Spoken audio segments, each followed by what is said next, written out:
destructive wildfire in Los Angeles history. The Pacific Palisades fire exploding to more than 12,000 acres in hurricane-force Santa Ana winds, destroying more than 1,000 structures. Firefighters are here, but they are essentially the homes that are already burning. They've had no choice but to let them burn.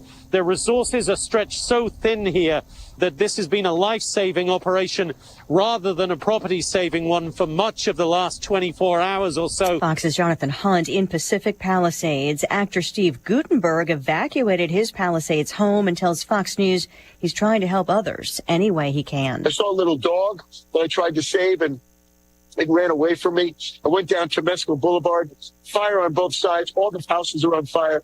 All the grocery stores, all the theaters, the theater is on fire. The women's club is on fire. It's just a terrible, terrible thing right now. Tens of thousands under evacuation orders in several L.A. area fires. One of those fires now blamed for at least 2 deaths. A home hockey game tonight for the L.A. Kings is now postponed. The NBA's L.A. Lakers are scheduled to play in the same arena tomorrow night. The NFL also monitoring potential fire impacts on playoff prep. President Biden heading back to Washington after a briefing at a Santa Monica firehouse, pledging as much federal help as needed. It's going to take time. We're in it. The federal government's here to stay as long as you need us and everything you need. The president, alongside California's governor at that stop, added to a previously scheduled California trip. President-elect Trump criticizing both the president and governor and describing the fires as emblematic of what he calls gross incompetence and mismanagement. A mixed day on Wall Street, the Dow up 106 at the bell. America is listening to Fox News. The new year means new health goals, not just for your body, but your finances too. Your personal info is in so many places that are outside of your control. It only takes one mistake, and not even your mistake, to expose you to identity theft and lost funds. If your identity's stolen, LifeLock's restoration specialist will fix it, guaranteed, or your subscription money back, and resolve to make identity, health, and wealth part of your New Year's goals with LifeLock. Visit LifeLock.com and save up to 40% off your first year with promo code CLAY. Terms apply. So this new dose is, nope, that's not it. The price is nowhere to be found. Mr. Green? Hi, it's all good. We've got this. This is not just help from a Walgreens pharmacist. Oh, new prescriptions. Cool. Let me check to see if these are the lowest cost options covered by your Medicare plan. Oh, that's great. Thank you. This is someone supporting you every step of the way. Chat with a pharmacist today to find help saving. This is the human kind of help. Walgreens. New research finds that 1/4 of freshwater animals are threatened with extinction. Thousands of species. The report published in the journal Nature is the first time researchers have analyzed the global risk to freshwater species. Previous ones have focused on land animals. Researchers finding 24% of the 23,000 plus species they examined are classified as vulnerable, endangered, or critically endangered because of compounding threats from pollution, dams, water extraction, agriculture, invasive species, climate change, and other disruptions. Freshwater habitats cover less than 1% of the planet's surface, but support 10% of its animal species. Fox's Lillian Wu. The White House just confirming that President Biden will announce a new commitment of humanitarian assistance to the UN's World Food Program during a visit to Rome later this week. They have both not confirmed a specific amount for the pledge. During the same trip, the president plans to host a virtual meeting with leaders from Japan and the Philippines. A tech executive denies his sister's accusations of sexual abuse. OpenAI CEO Sam Altman says it's utterly untrue that he abused his sister Annie. She's made the claim before on social media and is now suing in federal court, accusing him of regularly abusing her for 9 years, starting in 1997 when he was 12 years old and she was 3, at their family's home in Clayton, Missouri. A statement from Sam Altman, his mother and 2 brothers, says caring for a family member who faces mental health challenges is incredibly difficult and that she continues to demand more money despite having her monthly expenses covered by them.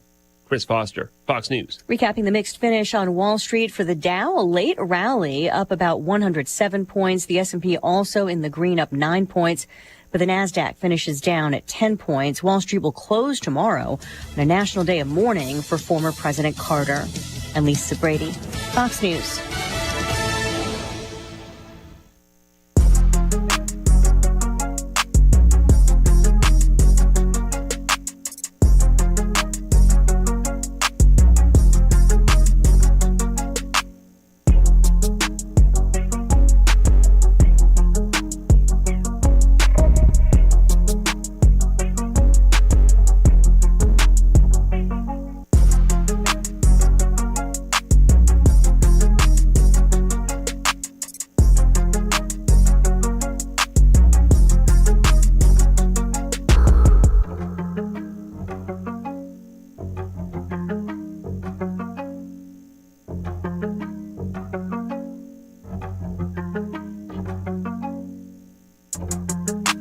Hey, what's up? It's the Drive with Dan Piper, ESPN Radio 93.5. Derek Piper, Lante. It Morning. is game day here in Champaign. That's one thing that I don't do enough of. Since I am now in the captaincy, which I have been here for, I don't know how long it's been. Quite a while. Yeah, the good mornings have gone away, except when I leave town. So, well, you need your trademark. I always just throw it out when you introduce me, and I appreciate it. Good morning. I usually go with the hey, what's up? But the good morning is good. It's a nice little throwback every once in a while. Yeah, for those that know the real meaning. Yeah, no doubt. I think they enjoy it. I like it. I like your Inquirer pullover, by the way. Thanks, man. That's Thanks. sharp. Yeah. You guys have really picked up the, what do you call that? The swag. Yeah, the swag. Yeah. You guys looking good. You got to look good there on press row. Now, will Jeremy and Joey both be wearing this as well? Will all three I of hope you? not. Oh, okay. Well, we might look like a coaching staff, which wouldn't be bad. That's funny. Yeah, I didn't know if that was something you guys got together and said, "Hey, everybody, wear the navy blue Inquirer." No, I'm with you. Look, they're sharp. Yeah. I just don't know if I would need three of you, like you said, looking like a coaching staff. It gets a little corny. Like you guys really were deciding tonight. Wear the same thing. I'm already seeing like the what is it? West? What's the Broadway play or whatever when they square off? West Side Story. West Side Story. I'm already seeing you, and then the other social media or whatever you call it. I can see different outlets. Yeah, the outlets. Sorry, yeah, I can see like all an you guys. Anchorman type of deal too. Yeah. Just squaring off at half court. Like tonight's the night we're gonna figure out who's the best outlet. No touching of the hair or face. Those are the rules. We got to stop a 4-game skid to Penn State. Who'd have thunk that? I know. And it really goes back quite a bit further than that when you look at, like we said yesterday, 10-4 Penn State is over the last 14 against the Illini. When did this start is one thing I was trying to think back to. And someone mentioned in Illini Inquirer's game thread or for my article, mentioned this goes back to them, and it's probably a good place to start, is the Rich McBride 3 that was just a tad too late back in 2006. Is that right? Is that far back? That probably is. Yikes. Yeah, because he hit – was that the real low-scoring game? That was not the 37-31. Okay. But that was wasn't it still fairly low-scoring, if I recall? Usually the Bruce Weber versus Penn State – was the rock fight to 55. It was unless you're playing in 37, then it's different. I was thinking Illinois lost that game 48-47, but I'm probably thinking of the other game that was even ridiculously lower than that. So I'll dig into the history as we go along. Illinois does still have an all-time lead in the series, as you'd expect, 32-23, but it has gotten much closer over the last decade or so. I'm scrolling back here. You go 2006. It was 66-65. Gotcha. Penn State won that when it was deemed that the 3 was just a tad late by Rich McBride. And then you go 38-33. Oh. I usually seem to get that score wrong. If you guess in the 30s, it's close enough. You're good enough. Pathetic enough to line up there. Yeah, 2009, wow. 38-33. That was a final score. And you know what's funny is that Penn State has always had the one player that Illinois can't stop, right? Like the Taylor Battle. Yep. Who was the guy you mentioned yesterday that always just hurt us? He was always such a bad matchup at the 4 for Penn State. Seth Lundy? No. Lamar Stevens? Yeah, Lamar Stevens was another guy. Really good.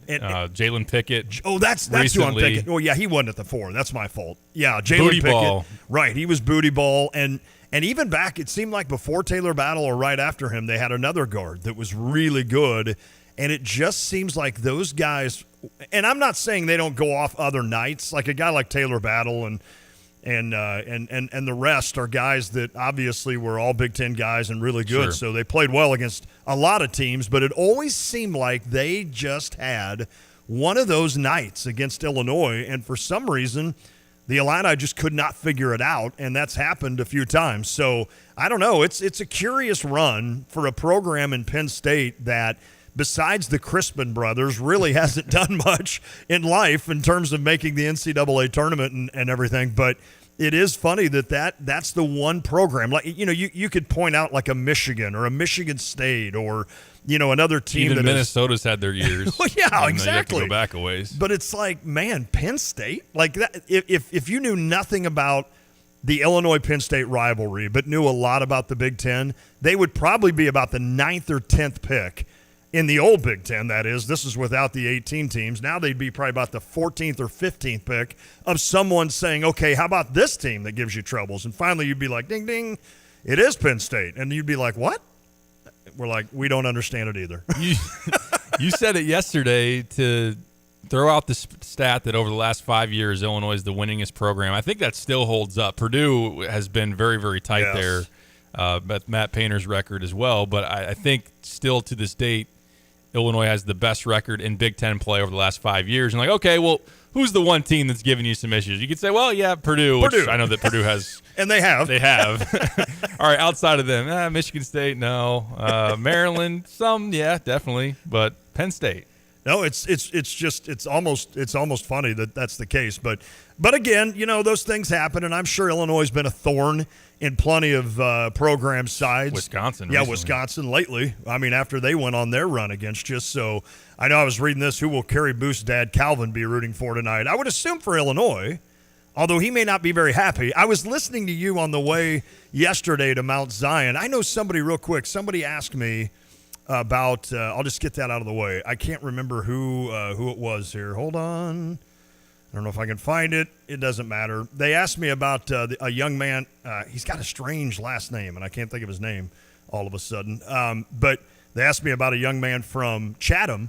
Mount Zion lost to Chatham last night. We fell behind 15-1. I don't encourage anybody to do that and then try to catch up, but they ended up beating us 56-53, and this whoever sent that, if you can send his name again, I apologize. But he's 6'7", really good basketball player, but he's projected as a top 10 pick in Major League Baseball draft. Is that right? So wow. I feel like Mount Zion might run into him in postseason play in baseball as well. So, but he was really good. Appenzeller, Appenzellers is his name. He's smooth, 6'7". He's a thin kid. He's not like bulky by any means, but he's a lefty, which makes him even tougher, it seems like. And he was able to get to the rim quite a bit. But that Chatham team starts what? I think they went 6'4", 6'5", 6'5", 6'6", 6'7".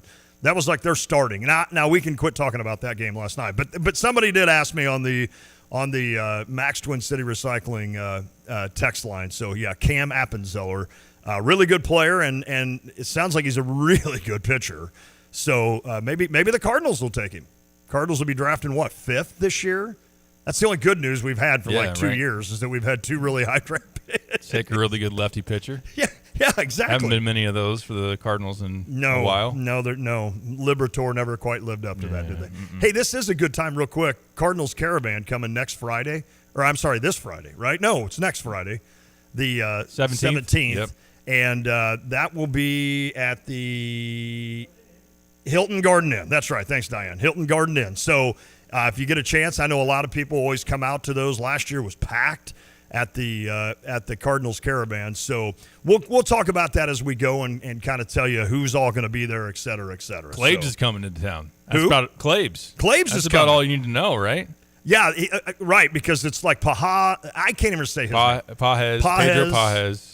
Michael Ciani's coming, so yeah, that'll be good enough. So it doesn't matter. Yeah. So I mean, really, but I was looking at got like a 5-second shot clock on Cardinals talk, which we should have had really going back to 4th of July or before then. But I was looking through the other Caravan because I was like, boy, we don't really have crazy great names at the Caravan because we've always had really good names come along, Mason Wynn, et cetera, Jordan Walker.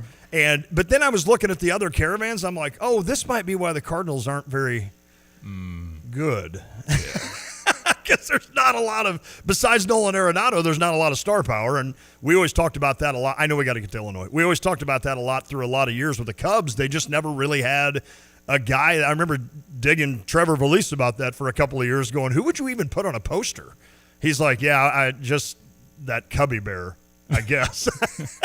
It's like, other than that was bad. So, yeah, it's interesting. But enough of that. We can get back to Illinois and Penn State. Speaking of bad, a 5th straight loss to Penn State. If it were to happen tonight, that's at 8 p.m. tip over at State Farm Center. What needs to happen for Illinois to get right in this series, continue their own streak in a positive way? That'd be 5 straight wins for them since pre-bragging rights, and to be able to reel off a handful of those in the Big Ten. You got to keep pace with Michigan. Yes. Michigan last night just absolutely clubbing UCLA. We talked about how many teams would go out west for the 2-game swing and come back. Well, Michigan's one that's going to be in your category of 2-0. They beat USC, and then they absolutely smoked a good UCLA team.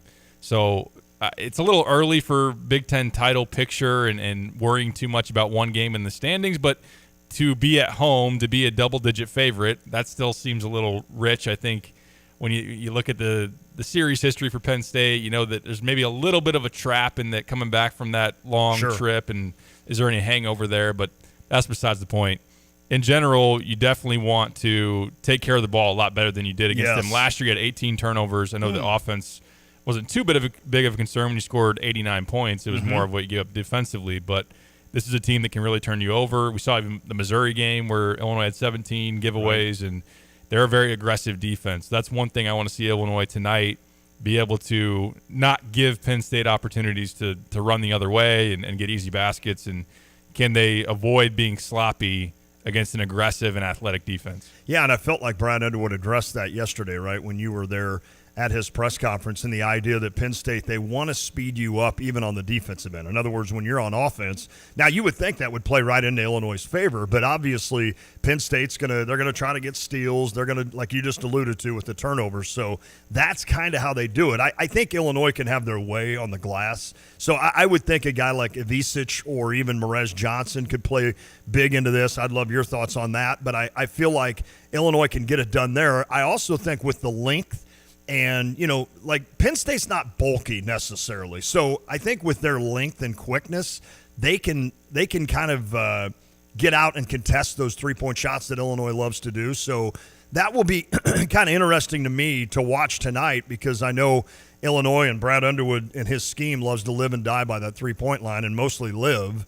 And when it's on, as we've seen, like against Oregon, it's ridiculously on. But it might be one of those games where actually that little 12-footer that nobody likes anymore with regards to the analytics, that might be something that Ivisic kind of lives on tonight, and maybe Morez, especially on the offensive rebounding side of things, could wrap up some of those. And I just think that's a way that you can beat Penn State, is the inside, and especially getting second chances. And I think that's something I'm going to be looking for tonight. Unless you come out and shoot like you did against Oregon, then it's not going to matter. Right. Exactly. You don't even need second chances. No doubt. No doubt. And on the rebounding note, for sure, I was looking it up for my preview last night, and Illinois is third in the country in rebounding margin. Is that right? So they are hammering a lot of teams on the glass. It's been a big avenue to have an advantage. And Penn State, one of their weak spots is defensive rebounding. They're giving up a lot of second-chance opportunities. Indiana on Sunday just had 17 second-chance points against them. Rutgers, when they lost at the rack back in December, the Scarlet Knights had 22 second-chance points. So Illinois' ability, the obvious candidates, like you said, Ivisic, Merez. I think Trey White is a guy that can continue to stuff the stat sheet. And in looking it up, I know our buddy Luke Goody had 5 offensive rebounds against Penn State. So it's kind of the wing forward position that has really kind of been able to knife into the lane and get some of those effort, gritty plays. Obviously, Trey has really carved out a nice role there. I'm looking for Will Riley. Maybe that's – I know he's down the list of guys we're probably wanting to mention at this point in terms of contributions and keys to a game. But just for him personally, but also I think this is a matchup where maybe he can get out of some of his funk by being active on the offensive glass. And he had – people probably forget, and I admittedly did until I looked it up, he had 5 offensive rebounds against Alabama. 3 of his first 4 games, he had 4+ offensive rebounds.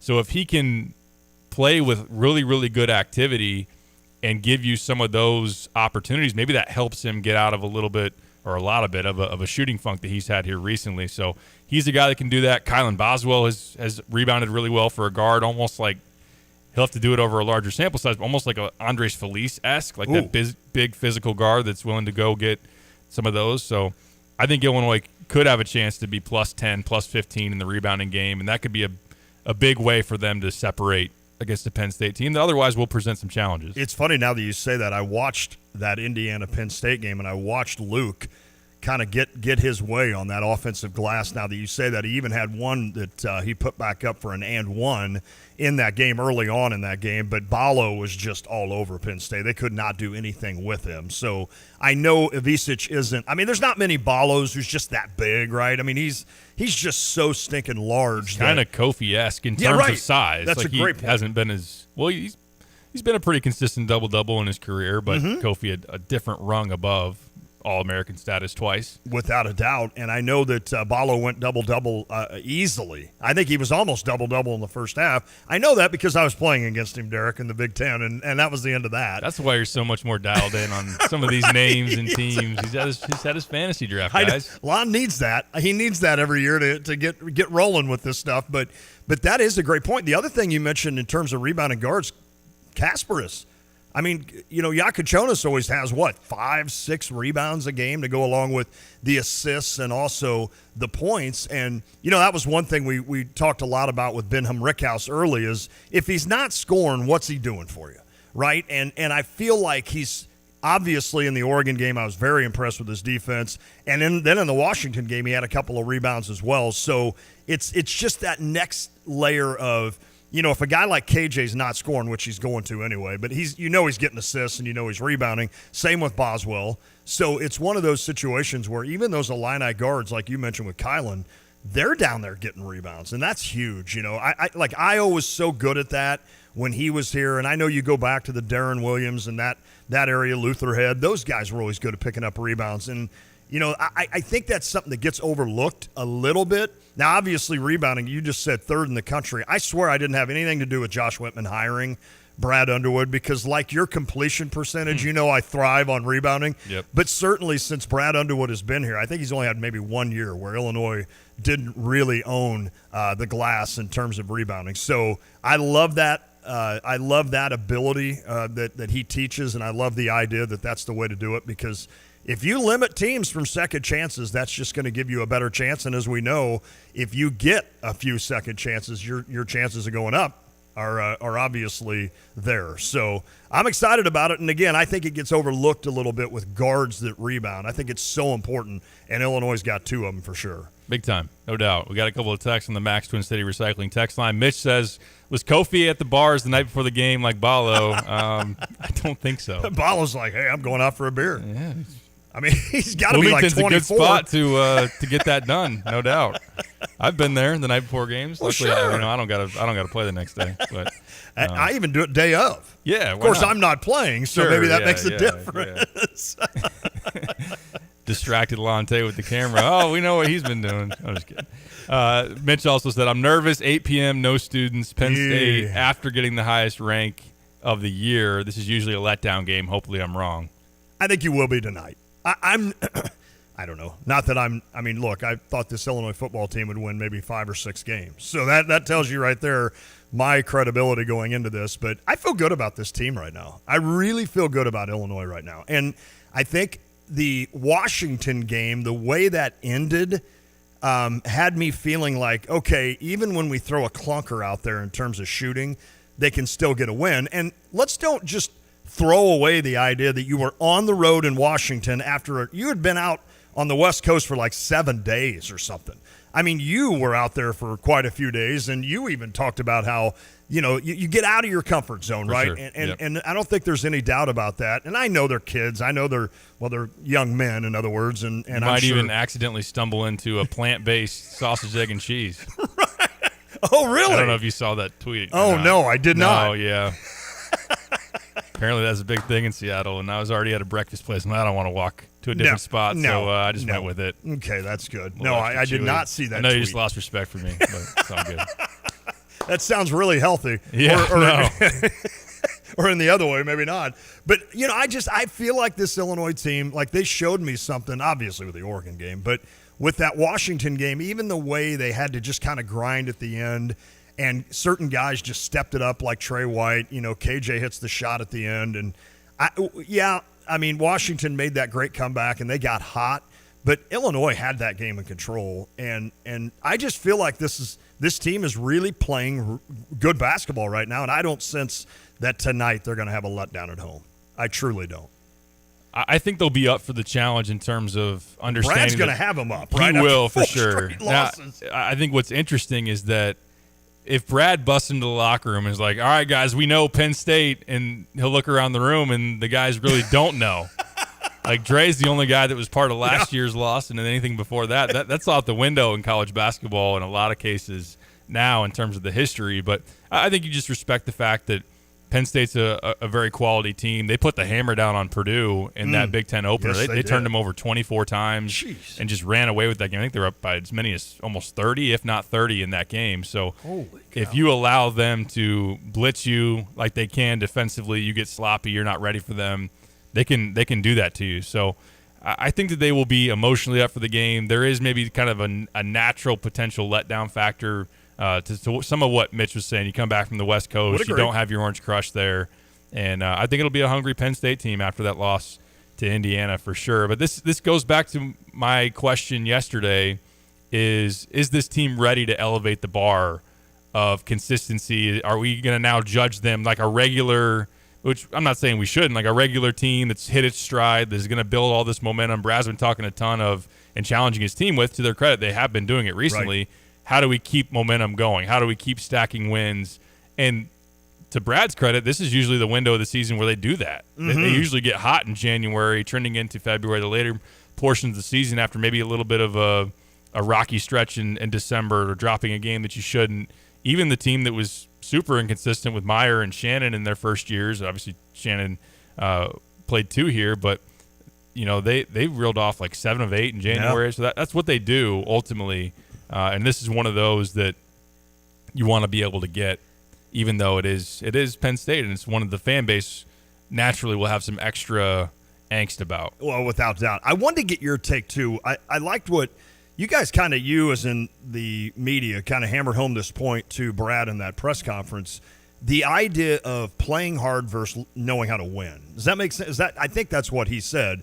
He's like, I don't doubt that, we play hard. Our guys play hard, but that doesn't mean you necessarily yet know how to win. He said, we're close, but I thought that was interesting that he said that. What was your take to that? And I think it makes sense in the idea that, coming off a 4-game winning streak now, he can start to talk a little bit more about, all right, we're starting to figure out how to win. Now, I don't know if that's coach speak.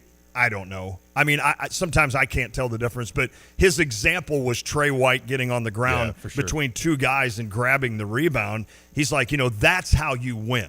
It's not just him playing hard. It's him making the right play. I just went British on you. Making the right play to help his team and the rest of this team win. So I didn't know what your thoughts were on that. I thought it was interesting.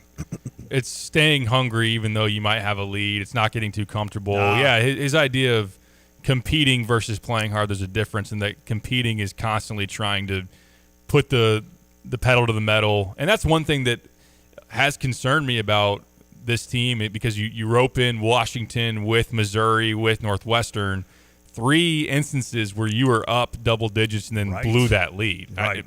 Missouri wasn't like immediate. You had a 10 or 11 point lead, and within 2.5 minutes, you're down by a point. Yeah. Northwestern, you had no business losing that game. You're up double digits with halfway through the second half, and then they work their way back in, and you open that door and go to overtime, and we all know what happens.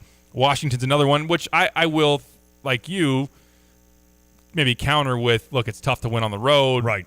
You can see big swings in a game, but 17-point lead, then down to it's tied after you just threw the ball away on an inbounds.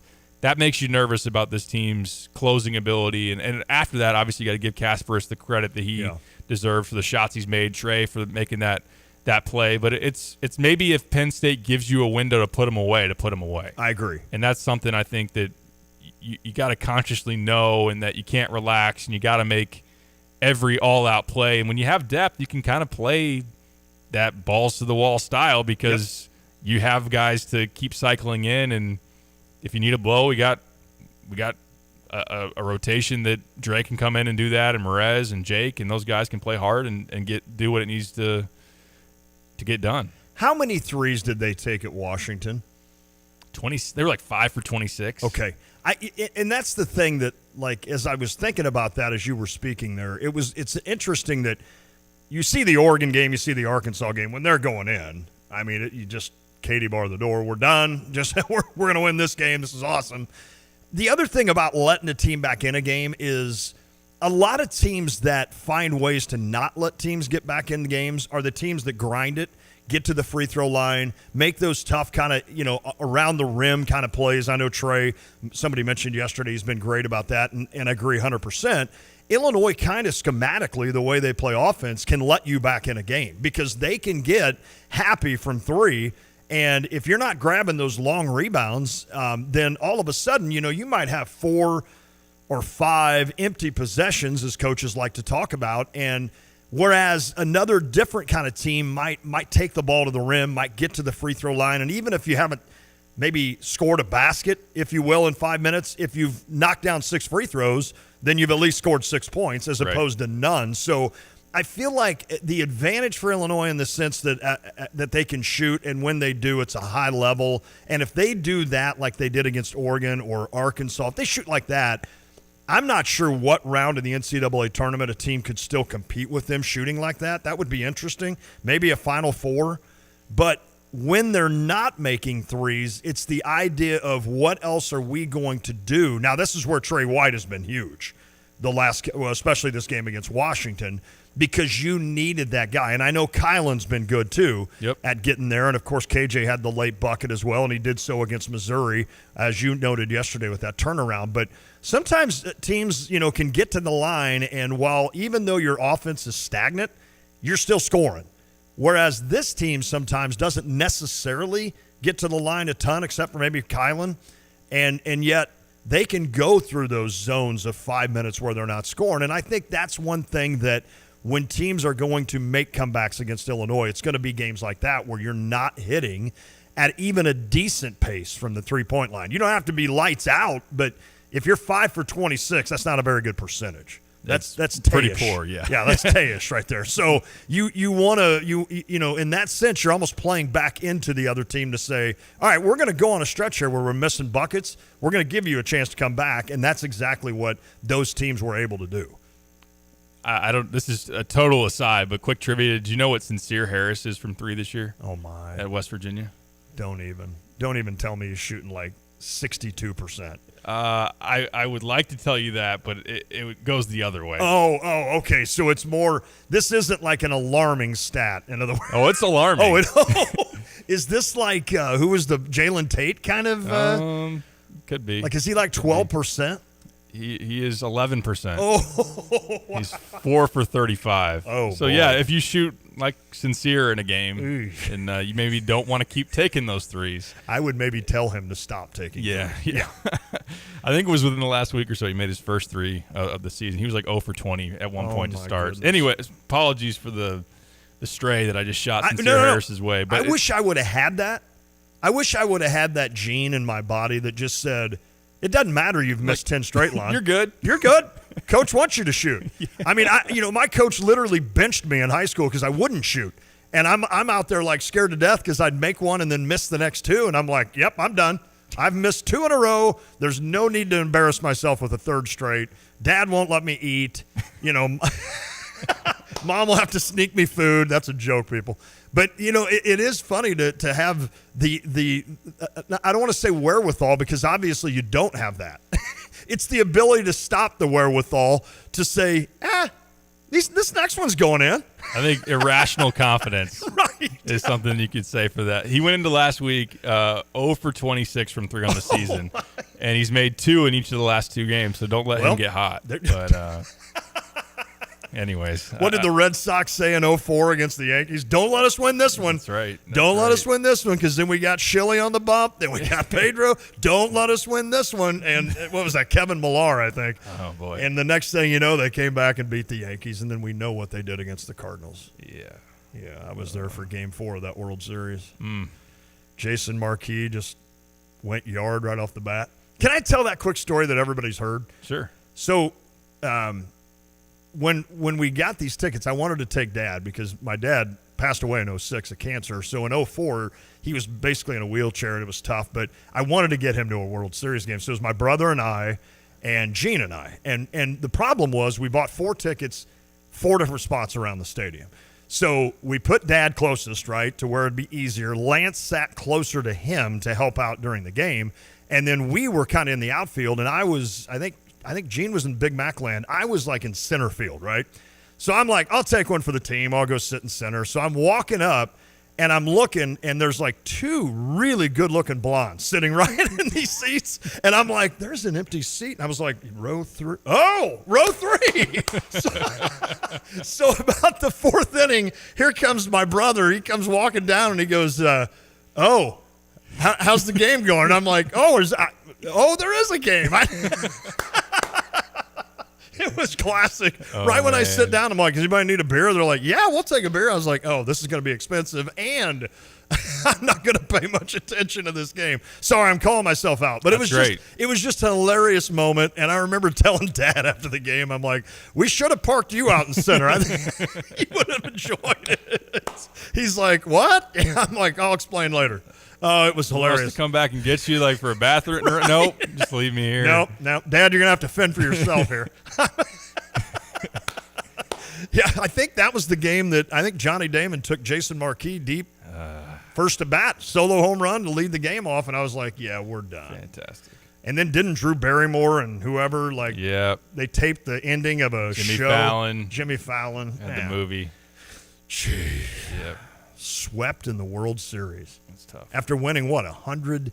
Why are we back on the Cardinals? Awesome. I don't know. I'm all over the place. I take blame. You had a really good point about closing out games and not being 2-3 happy. Then I dropped the Sincere Harris bomb, and it went wild from there. I would assume that you and Jeremy at some point would have talked how you try to keep Lon in the zone and contained, and don't throw one little thing at him. That was me. I led you. I led you astray. But that's all good. Well, you can comment on that, on my thought, maybe when we come back or something. We will, yeah. Because I know I've taken us way too long. That's all good. Kyle's not here. Yeah, right. We got more texts to get to as well. 217-359-2255. You got a thought, prediction for tonight's game. Illinois and Penn State. Hit us up on the Max Twin City Recycling text line. Talk more about this matchup, Big Ten basketball, and the slate that was last night, which is a pretty good one. We'll be back. This is The Drive. Good morning, First Federal Savings Bank. How may I direct your call? Speak with friendly, real people during lobby hours. It matters when you call First Federal Savings Bank of Champaign-Urbana. A real person located at the bank. Not a recording answers your call during lobby hours. Personal, friendly service makes a difference. 217-356-BANK. Thank you for calling. Have a great day. Rated 5-star superior by Bauer Financial, Inc. Fast, friendly, and local with local loan decisions and underwriting. If you're not already banking with us, give us a try. We think you'll love it here. Member FDIC, Equal Housing Lender. NMLS 435120. So when was the last time you saw a best deal guarantee? You mean a promise that actually held up? Right. That some unknown online entity didn't want you to log in and download a code and then re-verify as you join some club. Drives you nuts, I know. And then once you purchase that set of steak knives... Well, Dick Van Dyke Appliance World is a lot simpler. You find a verified great deal and they beat it. Just show them the deal you saw. A newspaper clipping or the online cart price will do, and then you're good. At Dick Van Dyke Appliance World, it's one of those instances where you see a best deal guarantee and... you get the best deal. This is Dennis Rieken, chairman of Dick Van Dyke Appliance World. Our exclusive 10-year protection plan comes free with most appliance purchases. Whether it's a GE, Whirlpool, Frigidaire, Bosch, or any of our 30 brands, I guarantee we will beat any competitor's deal. Wow! Dick Van Dyke Appliance World. When you buy from us, you get the whole store.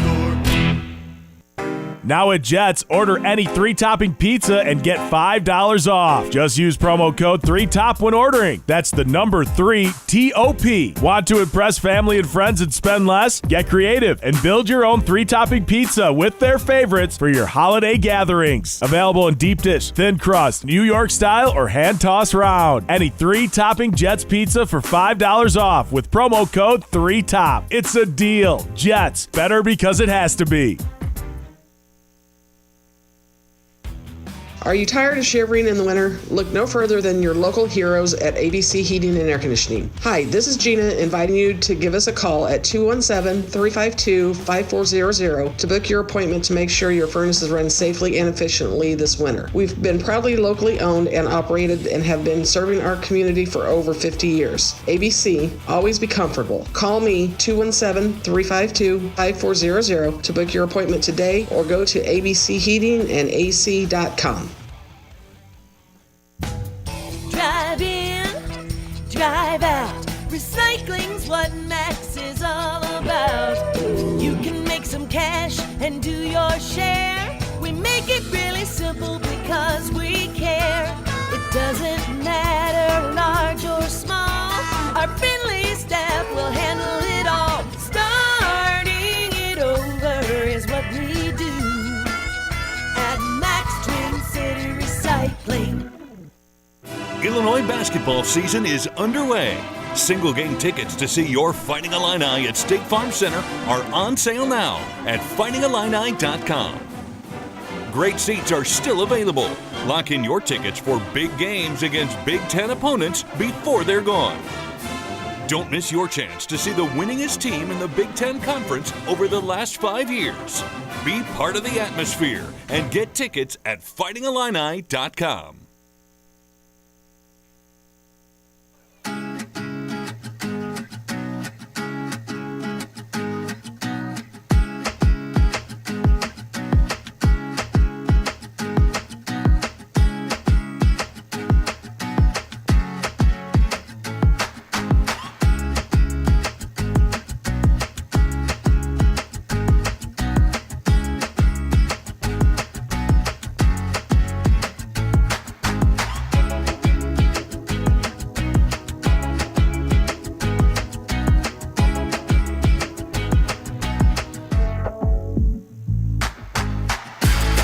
Back on the drive with Sam Piper, ESPN Radio 93.5. Did have Big Def weigh in. Said met a ton of both Red Sox and Cardinals that year. I think he went to one of the World Series games. Sat Nice. the bullpen for 3 innings with Steve Klein one game. Oh, he that was the would be best. awesome. He was the best. Klein and Ray King. Yeah, man. In the J.D. Drew trade, right? I think that's right, yeah. We got Waino, of course, Steve Klein, and Ray King. Ray King's been on our show. Yes. Remember, he Yeah. lives out in Arizona. He's Sure. like, You well, guys come are- have a beer with me. I was like, oh, okay. Be kind of cool. Steve Klein was awesome. No doubt. The old dirty hat and Oh, everything. extremely dirt. Like, that Red Sox team was like king of the long hair, the dirtiest of the helmets. Didn't they call themselves the idiots or something? Yeah, I if think I that's remember right. that correctly. But Klein could be the one guy on the Cardinals that would match that. That would totally fit on that team. That's cool that Big Def got a chance to meet Big Papi as well. That's pretty cool, man. Awesome. Wasn't it the Astros too? Like Biggio had just this obscenely looking helmet. Yes, with a bunch of pine tar on it. Pine tar and chew. Yeah, because he said he would spit on it. He'd spit on his hands with the chew and to get Yeah, that's better right. grip, and then he'd touch his helmet. Better than peeing on your hands. Well, yeah, right. I think. Oh, Moises. I still can't believe that's the story I knew in my life.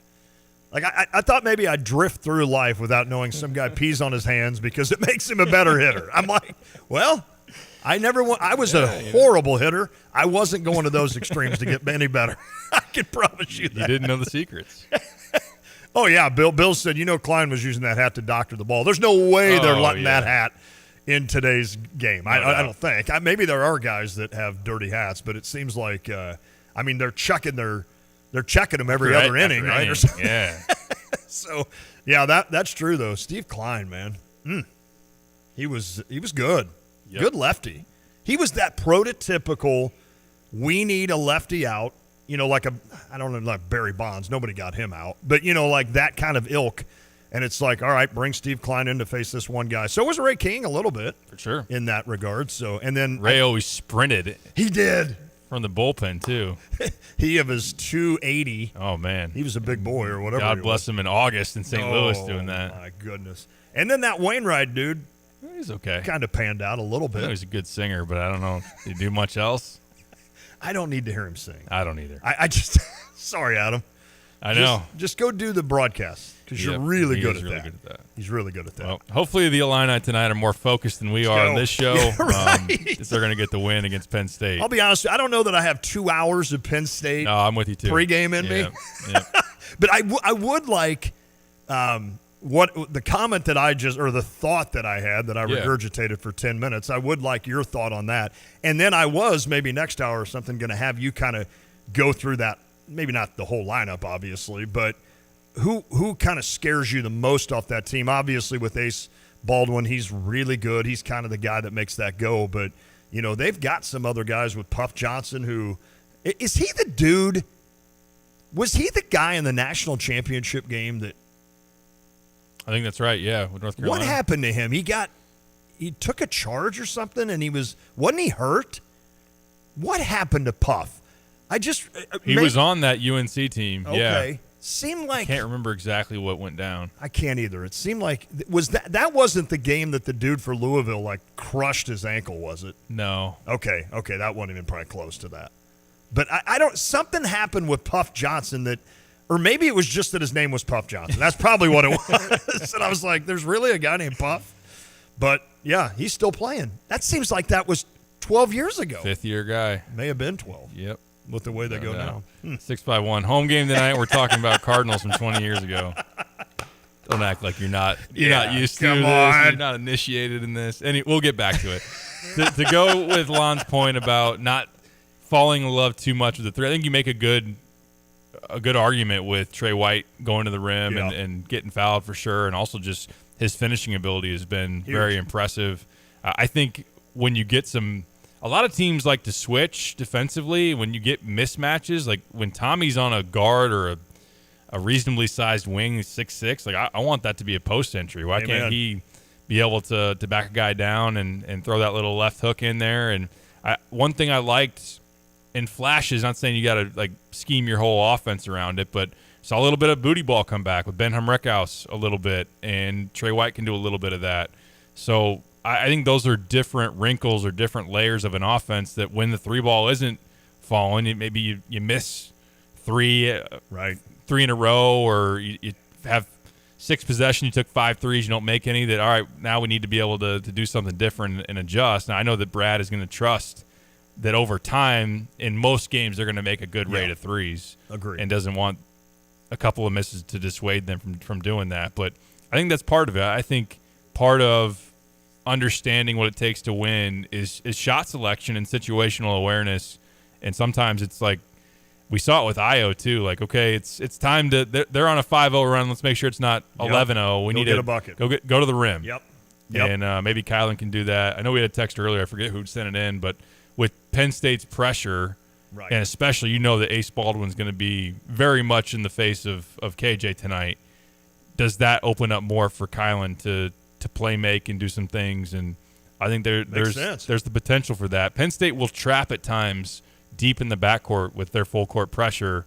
I wouldn't be surprised if they're saying, hey, we know you want to run your offense through Kylan, or through KJ, we're gonna make him give it up, and maybe that will open up some numbers advantages, just some driving lanes for Kylan then to go to the rim, which he does need to finish more. Yeah. He's leaving some points out there, but or drive and kick for sure. That's interesting that you say that, because it is easier said than done. But if I were an opposing team, unless I had some elite defender, right, like Purdue's had at their guards in the last, who was the one kid that just annoyed the living you-know-what out of me about 6 years ago? Yeah, Chris Kramer. Unless you have him, my goal would be to trap KJ immediately and make him get rid of the ball, because he is what drives this offense. We know that. Now, there's also the ability with Kylan. That's what's great about having him. Like you just said, he's got the ability to lead the squad and kind of get things going. But if I'm a team, let's say like Penn State, that can't necessarily match talent-wise with Illinois, then you got to start figuring out ways how you limit us being Illinois, and one of them is get the ball out of KJ's hands, because the kid is averaging 17 a game and 6 assists and 6 rebounds or whatever he is. I'm trying to take him as much out of this game as possible. So, like you said, with the trap, deep, I mean, I could understand why Penn State would do that. And then if you're Ace Baldwin, I'm not giving the ball back. Now, that's easier said than done as well, especially when they run that high screen with the Ivisic, and KJ's smart. He's able to do that. Plus, Tommy can pass the ball so well that it makes him dangerous in that spot as well. So I wanted to ask you, though, if you can recall the end of that Washington game. I think Illinois, when they were essentially trying to wrap the game up yet still take some time, I felt like I was almost positive they took 4 threes in that span. And I'm not saying that that's not a good shot, Derek, but is it a good shot at that time frame? In other words, final 3 minutes of a game, you're up 5, let's say. Do I need a 3? I don't know. And maybe with this team it is do or die, so you'd have to change completely everything to then all of a sudden just play booty ball or go to Trey White, etc. But I know Tommy's like literally rolled all the way. I mean, if that goes in, that game's done. But it seemed like Tommy from the point took a 3 like real early in the shot clock when I felt like you wanted to maybe use some time. And I thought that Illinois down the stretch, not only did they, was Washington hot, I thought Illinois kind of hurt themselves with just kind of quick threes and the idea that you're just only taking threes. I wasn't a big fan of that. And then finally you get like KJ goes to the rim essentially and knocks down that shot that was huge. But I don't know. What were your thoughts on that late? Because I felt like we're shooting ourselves in the foot here, guys, by taking not only threes but taking early threes in the shot clock. For sure. No, I definitely agree with that. There were a couple that Tommy took, but like you said, one of them was the old like swirly halfway down and then somehow just had that weird English to roll out. So if that one goes down, which he's a good three-point shooter, it's a different conversation for sure. But there have been moments, even, and we know how good KJ is, but sometimes the offense turns into like and I tweeted about this, this is a different situation, but still applies. The last shots of a half at the end of the first half is almost like, okay, here's our play. KJ step back 3. Yeah. Which is like, okay, I know he can make those and he's really, really gifted at it, but is that a good shot? Like, is that really what you want to get out of that possession? So I think it applies down the stretch too of closing time, and not saying that KJ is just hero balling it, but there are, again, kind of like situational awareness, shot selection, and I think that's on KJ to try to probe and get in there and make a play inside the lane, and then also Kylan, Trey, those type of guys as well. So I agree with that. I don't know how it can be maybe tough in the moment where it's like if you're a shooter and Brad has instilled in you, I have the utmost confidence, you have the ultimate green light, and trying to stay aggressive, but then understanding also where we have a 6-point lead with 4 minutes to go. Do you want me to take the shot, or you don't have the time to like look at the bench and like what card are they holding up? Green light. Okay, I'm out. It's already gone. No, I'm with you on that. And again, that is one of those shots you live with because he makes enough of them, and he does so many other things well that you live with that, and he's really good at it. I mean, let's be honest. But in terms of, I don't get analytical, as you know. I would have to assume that analytics would tell you that's not the best shot on the court. Not even close. And not only, like they always say the best three-pointer is off an offensive rebound. Those are the ones that seemingly always go down. Yep.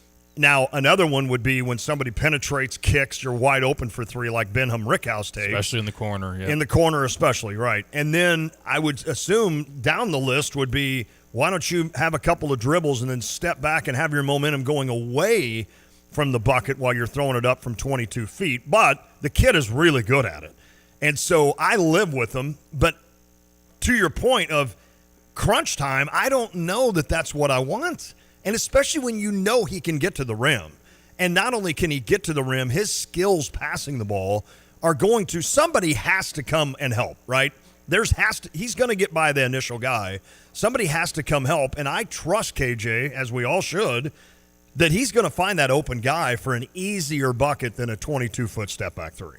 I don't think there's any doubt that that's the case. Now, during the game, though, if he's in a roll or if he's on a zone, then take as many as you want. And if he gets switched onto a big guy and you kind of dance with him a little bit and start looking like a younger version of Luka, and you make those plays, like a rare skill to be able to do and fire away, young fellow on that one. Amen. But other than that, I think especially end of the half is a gripe that people have, and we'll see inbounds wise. Now it would have to be maybe a close game for it to really be under a microscope and the pressure of getting the ball in. Although first of all, we just have to get it in. Yeah, right, exactly. Like Brad really made a point after Washington where there have been now in this season. I know sometimes as people that cover the team or fans have just a feeling about a certain issue spill over through the years where it's not the same guys that have made the same mistakes.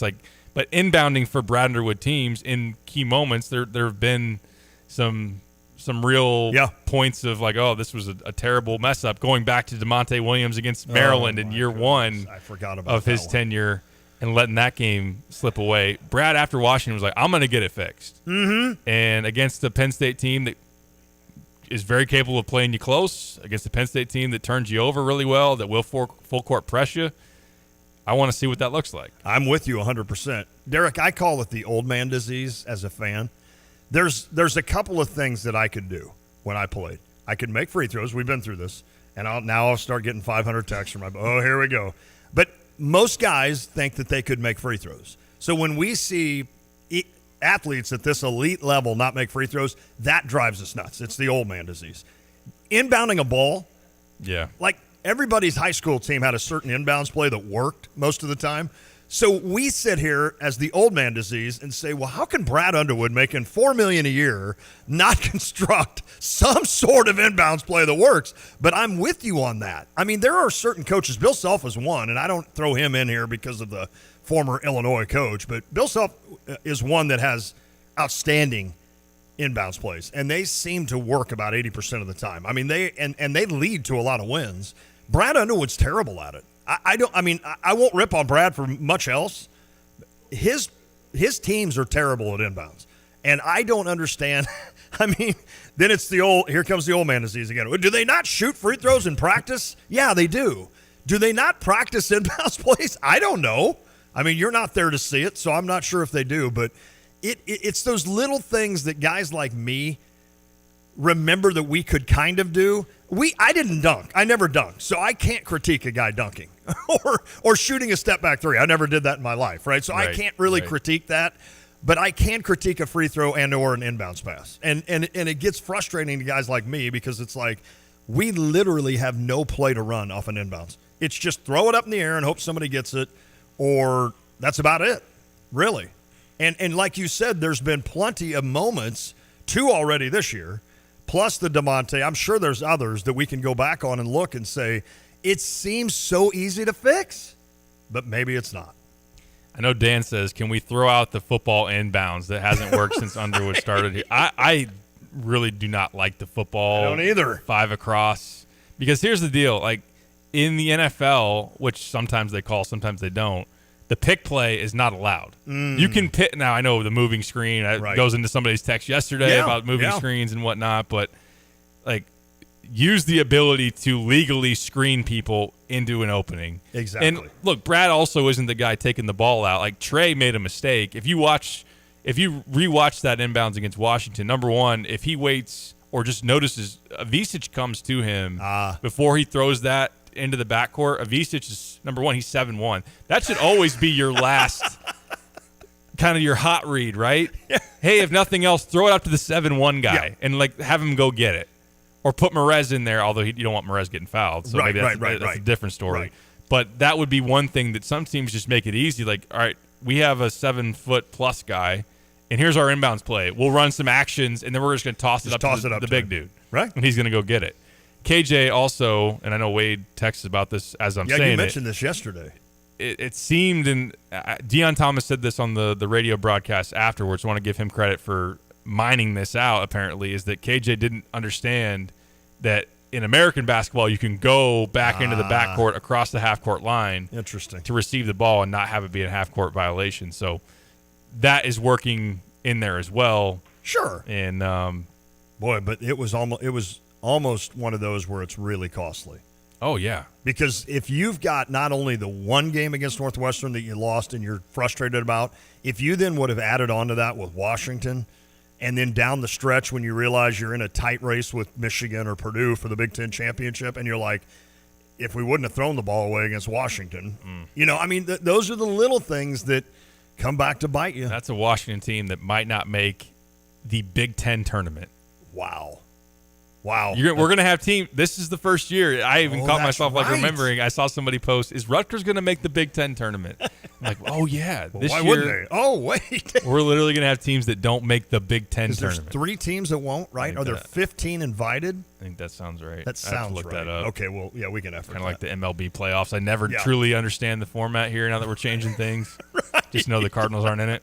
Hey, last thing Wes mentioned about Puff Johnson, he remembers him throwing up on the floor in the title my game. gosh. That's what it was. That's I what it knew was. something happened with him, and that's what it was. So forever, I'll always remember Puff Johnson. Well, I won't always remember because I couldn't remember, but now, hopefully going forward, I'll remember he yacked on the court. The Orange Crush isn't here to heckle him about it. So Lante and everybody I will else, be there. If you're going over there tonight, let Puff Johnson know. And remember, how could you ever forget? You threw up in the national championship game. All right, we're due for a break. We'll talk more Illinois Penn State when we return. This is The Drive. What is most important in your life? This is Rob Meyer with Provident Financial Group. Whether you're launching a career, raising a family, planning for retirement, or creating a legacy, we can help. At Provident, we provide strategic thinking and perspective that can help clients like you realize your goals. Contact us today at 217-366-3456 or find us online at providentfinancialgroupllc.com. Securities and advisory services offered through Commonwealth Financial Network. Member FINRA SIPC, a registered investment advisor. You're listening to WSJK ESPN 93.5 Tuscola, Champaign-Urbana, your home for the St. Louis Cardinals. Management. He meets with Republican lawmakers tonight on his agenda, with Kentucky Senator Rand Paul among the conservatives not wanting to lump too much into one bill, including raising the debt limit. Forcing us to have to make a decision on that forces us to maybe be not a yes vote on the tax cuts and the other things that we're actually for. The president-elect is in Washington for the funeral of former President Carter. America is listening to Fox News.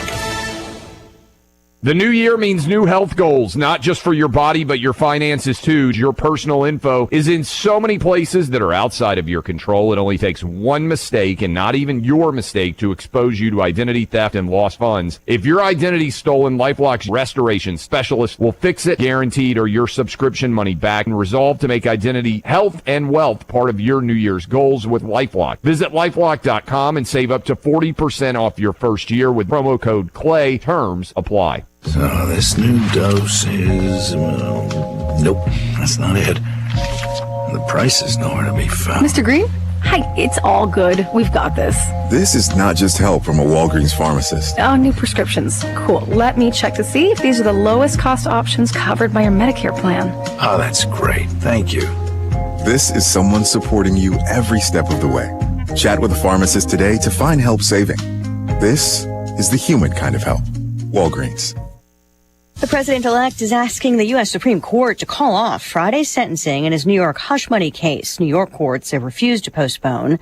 The defense still argues Trump convictions for falsifying business records should be tossed out. The federal government fines a Michigan college over deceptive marketing practices. After numerous complaints over alleged years of misrepresentation of career outcomes for graduates, the Department of Education has fined Baker College $2.5 million, accusing the private nonprofit that has several campuses in Michigan of promoting a near 100% employment rate, which an investigation found was based on shaky self-reporting data. As part of the settlement, the college agrees to make no misrepresentations in the future and provide the Department of Ed with its future marketing materials. Baker College maintains it did not commit any misrepresentations and that the settlement contains no admission of wrongdoing. Fox's Jeff Manasso. The SAG Award nominations are out, though without the usual fanfare because of wildfires. Wicked leads this year's Screen Actors Guild nominations with 5, announced via press release, the organization noting that they were not presenting the nominations live because of the firestorms raging throughout the Los Angeles area. A Complete Unknown and Amelia Perez follow with 4 on the TV side. Shogun has 5, followed by The Bear with 4 and The Diplomat with 3. The press release acknowledged the devastating fires impacting the Los Angeles areas And the organization added that, quote, our hearts go out to the residents, first responders, and everyone working to protect the community to help those affected. The SAG Awards, hosted by Kristen Bell, will stream February 23rd on Netflix. Michelle Polino, Fox News. A mixed day on Wall Street with a late rally for the Dow up about 107 before the markets close tomorrow, a day of national mourning for former President Carter. And Lisa Brady, Fox News.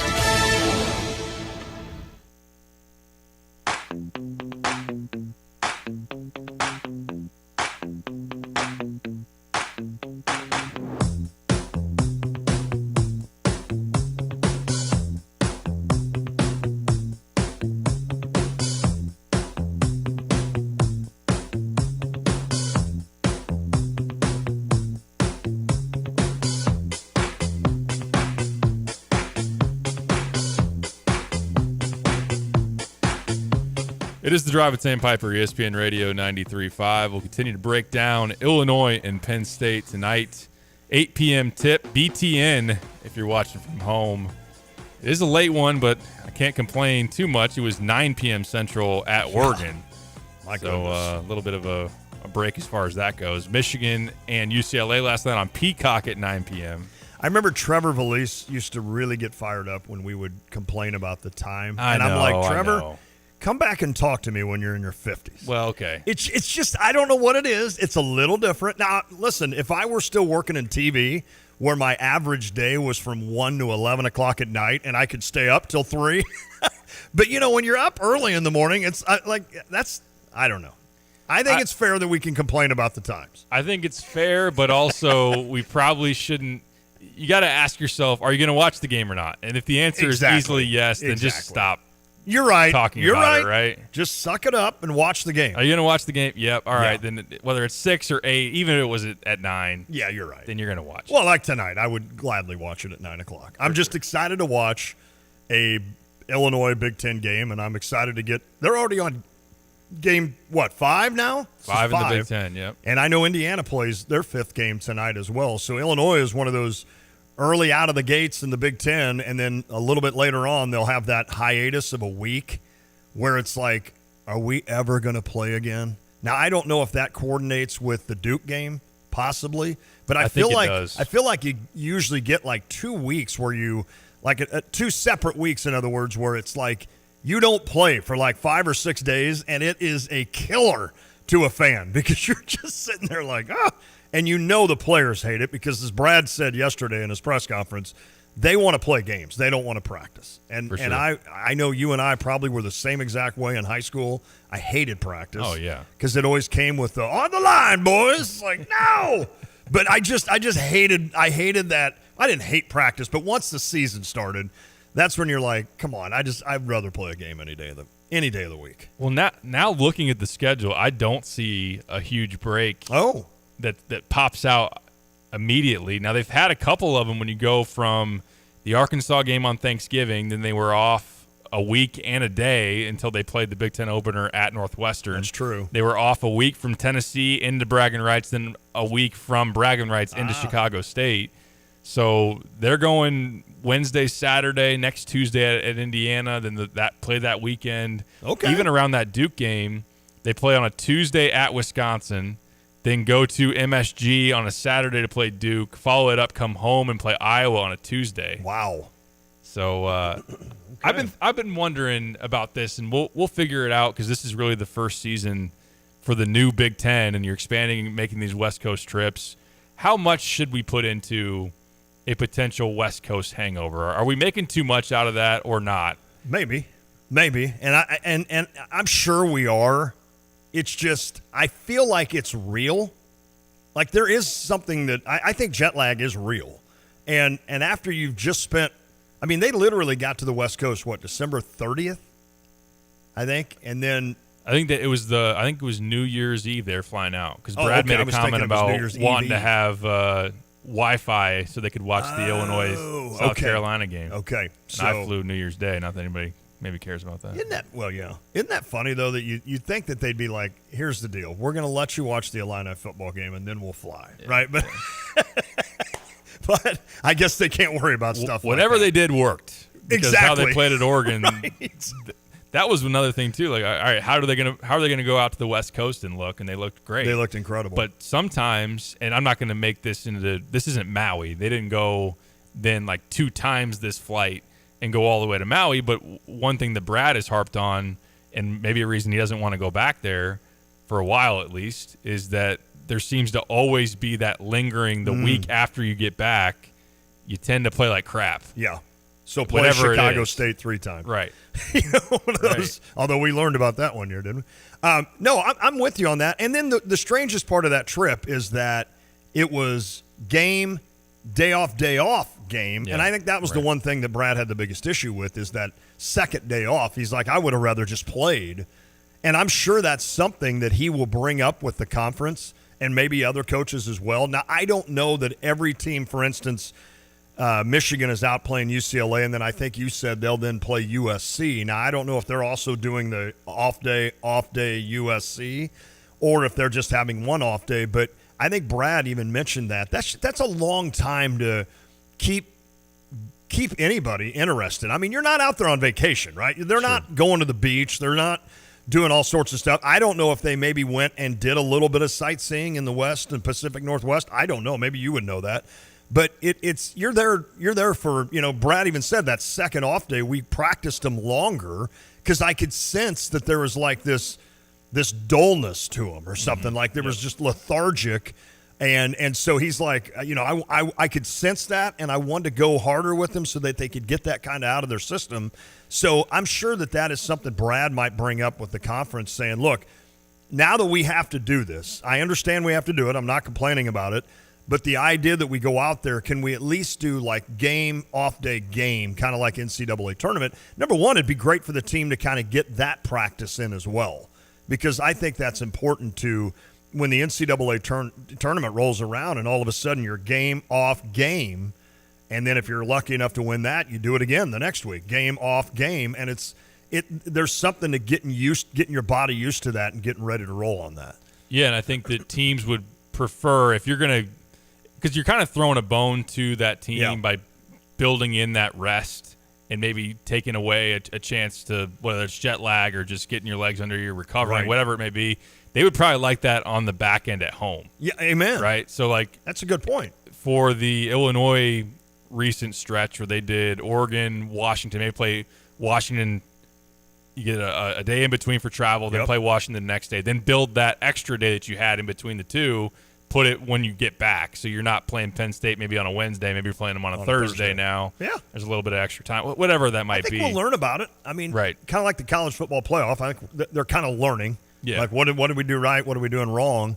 And I think that's something that, it's new to everybody with this thing. And I can't imagine, and I'm sure a computer does it now, right?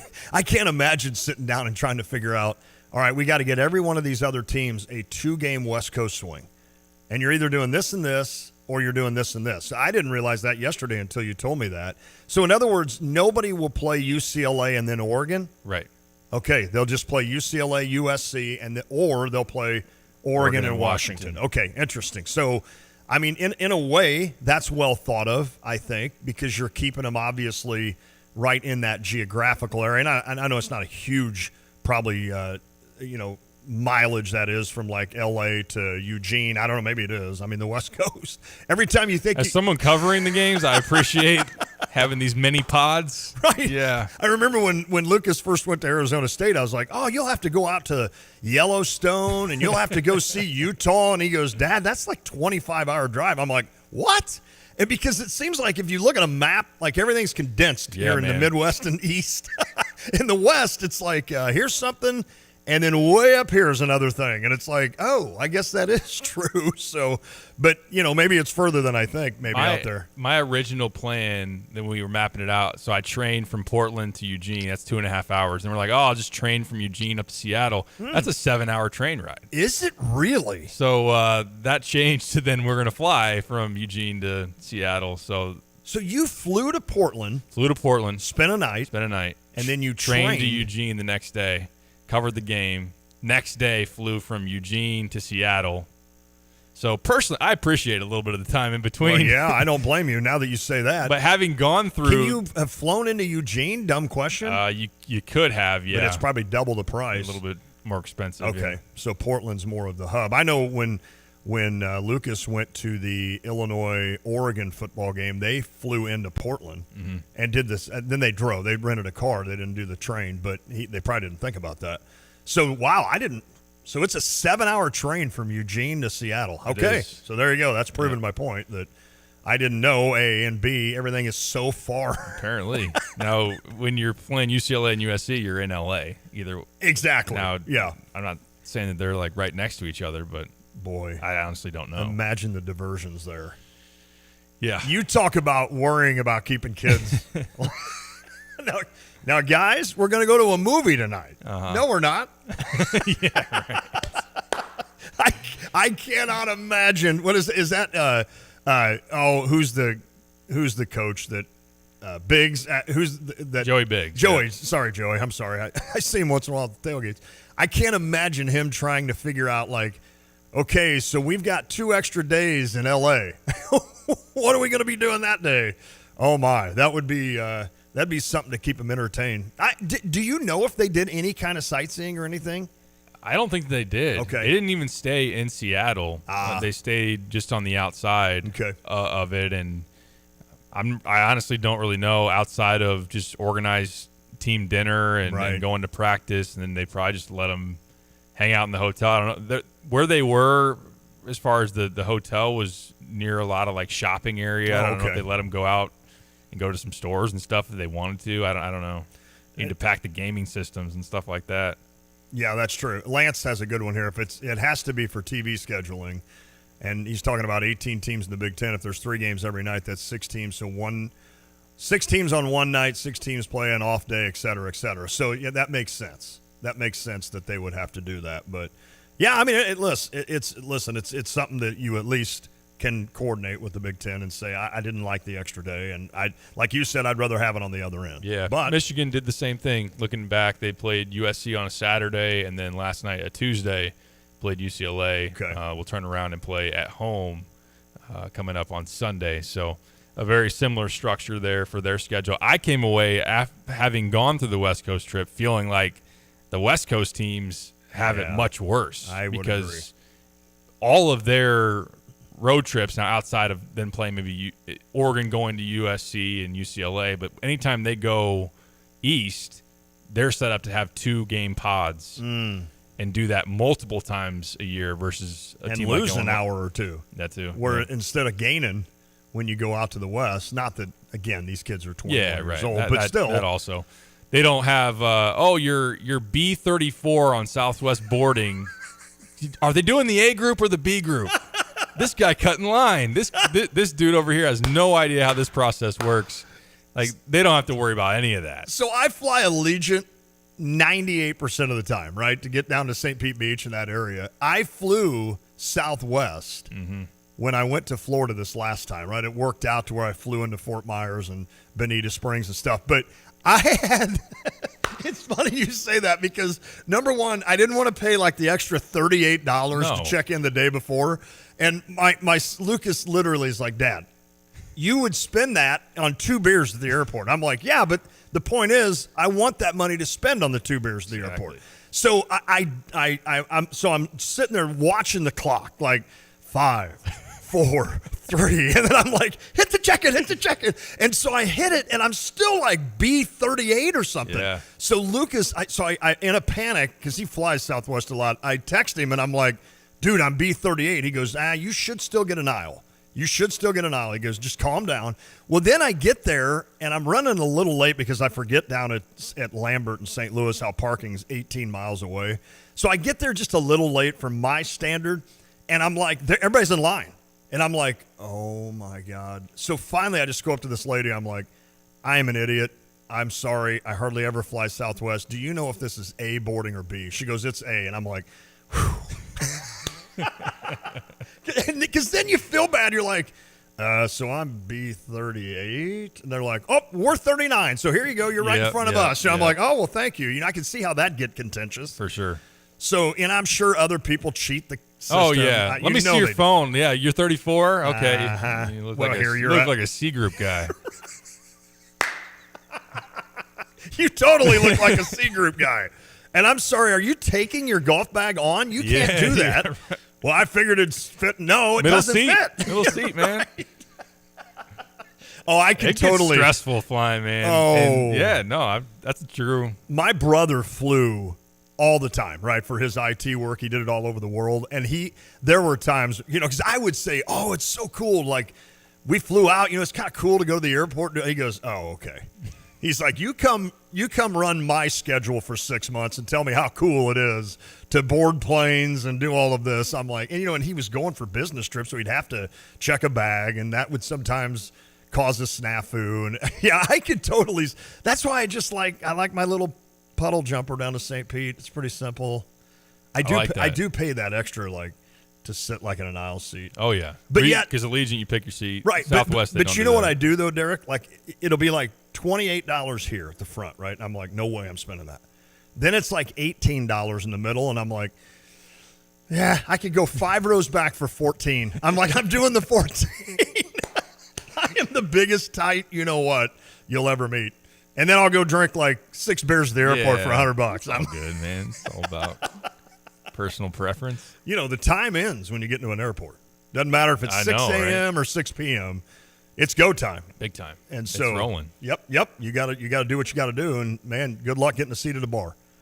No doubt. There's a lot of people that think like us. Well, I don't blame people because the people that either have never traveled like that before or act like they've never traveled. yeah. The people that don't understand how the filing out of a plane works. I didn't like no fisticuffs or anything, but I Right. wanted to say something to a dude who was shooting from the back of the Oh, plane, that like ticks cutting. me off. Like, do you not understand Right. how this works? Like, the row in front of you goes, and then you guys go. I'm like, nope, I'm ready, so I'm just Yep. getting off. Like, that's not how it goes, That's buddy. not how it goes. I've had people say to me, like I've had people before 4 rows behind me work their way up and say, hey, I've got a connecting Yeah, flight. then you understand. And I'm like, totally, dude. Yep. As soon as we land. And I'm like, but you need to tell the other 10 because I'm not breaking up a fight. Yeah, exactly, In right. the middle of, there's not a lot of space there, and I'm not very big, so I am this big, guy but- said I could go ahead of everybody. Oh, well, if that guy said it, then go ahead. But, that's totally, and it's one of those where, of course, everybody pops up immediately, right? And I'm like, okay, I'm tired of sitting as well, but what are you going to do? You're just going to stand in the same spot for the next 20 minutes and make me uncomfortable because I'm looking right at your waist. And I'm like, you know what, dude? Sit down. Just sit down. Oh, the perils. Where'd you get that belt? That's a nice belt. It's right on my forehead. Are those Levi's? They seem to be. Yeah. Scott said he always picks the tail. There's more room. Yeah, I guess that is a little bit. You got a little more room to kind of space out. I guess. Is that true? I didn't know that. I don't know. Well, anyway. I usually end up going towards the back of the plane too. There you go. That's I don't have 2 hours of pregame prep for Penn State. So.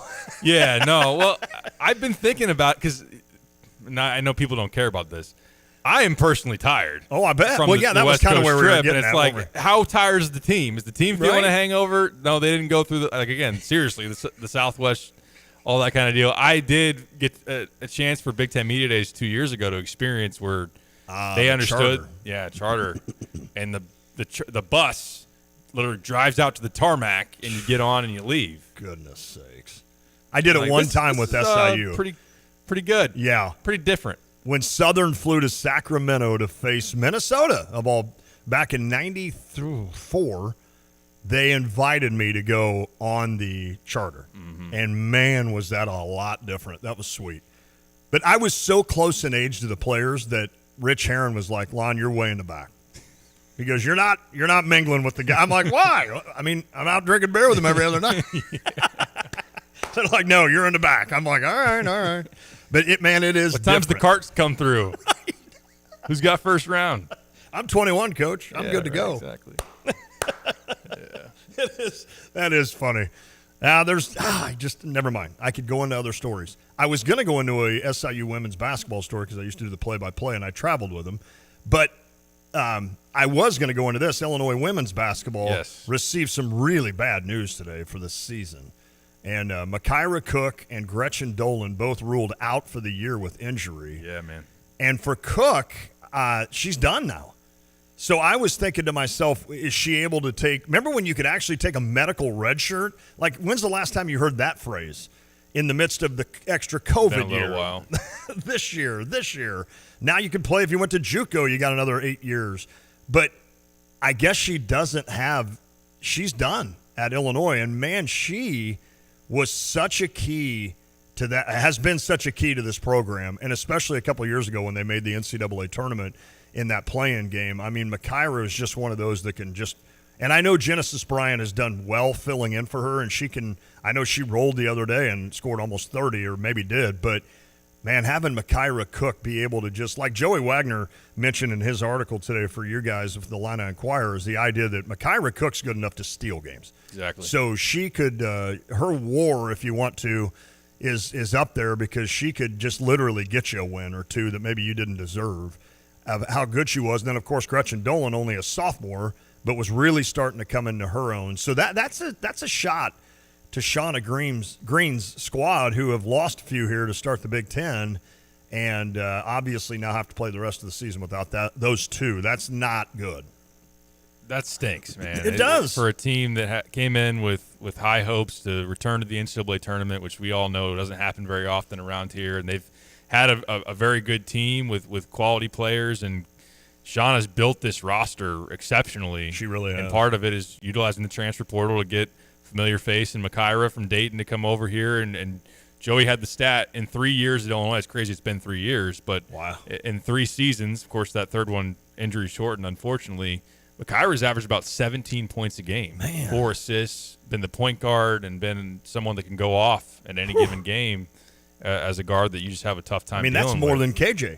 Yeah, right. I mean, they're very similar. Yeah. But if you're not familiar maybe as much with the Illinois women's program, that tells you the kind of tells you the kind of player you're losing off your team. And obviously, a senior, someone that's been there and done that. And she was just so quick. She was so unique. You know, not very tall, but just quick as lightning. Nobody could really front her, right? Or defensively, you could not really stop her.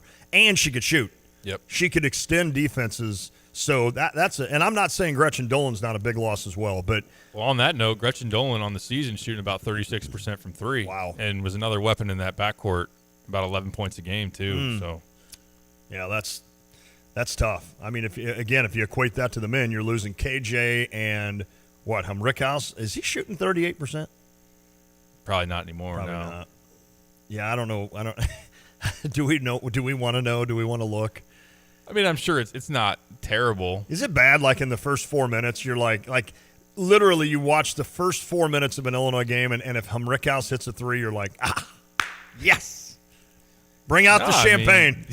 Yeah, right. It's gonna be a good night. Right. 35%. 35. Okay, so that's pretty. And solid. I know he's got hype, but Gretchen Dolan does too. So that would be if you want to put it in that fashion, be like losing KJ and Humrickhouse off your basketball team. So you can tell now why Shauna Green, this is a blow to her program. No doubt. No doubt. It's very difficult, and I hope that they can still, like you said, they need to right the ship here and get going in Big Ten play and try to put themselves in position to still chase that NCAA tournament, at least to be in postseason contention. So, it used to be to where medical redshirts was something that we were constantly thinking about. Right. Or I think the cutoff line used to be 33% of a season, 1/3. If you played beyond that, then the standard was you wouldn't get approved for it.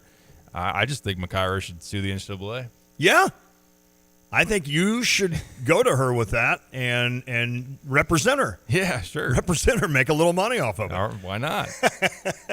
I'm doing it wrong. That's where the money's at. It is too bad. That is, yeah. And I assume, I don't know what Makira, like with NIL and such, but I assume an injury does not stop that, right? Right, yeah. Okay. I mean, I assume that to be the case, but I wanted to make sure. Now, Sky Clark just leaving in the middle, I would assume did affect. Well, I think part of the leave of absence versus I'm hitting the portal in the middle of the season and gone from the team, I think there was some finessing there to try to keep some safe face. And it depends on the contract, what it says, although it can't legally until revenue sharing happens, like be a pay for play, like you are getting this money to play on this team or to do this and that.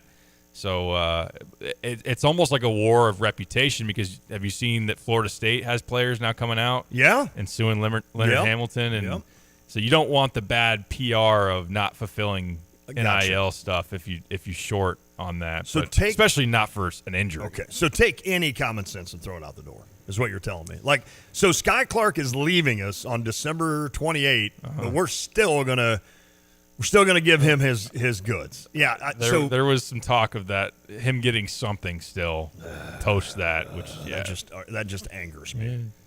Yeah. I'll put it this way: if I would have been one of the big donors to that one, I would be angry with that. Mm-hmm. But and you talk about now you're trying to appease both parties for sure, and it's like, why don't you hit up your boy Spider-Man for your money, Tobey Maguire? Yeah, remember that picture? Oh, I do remember that.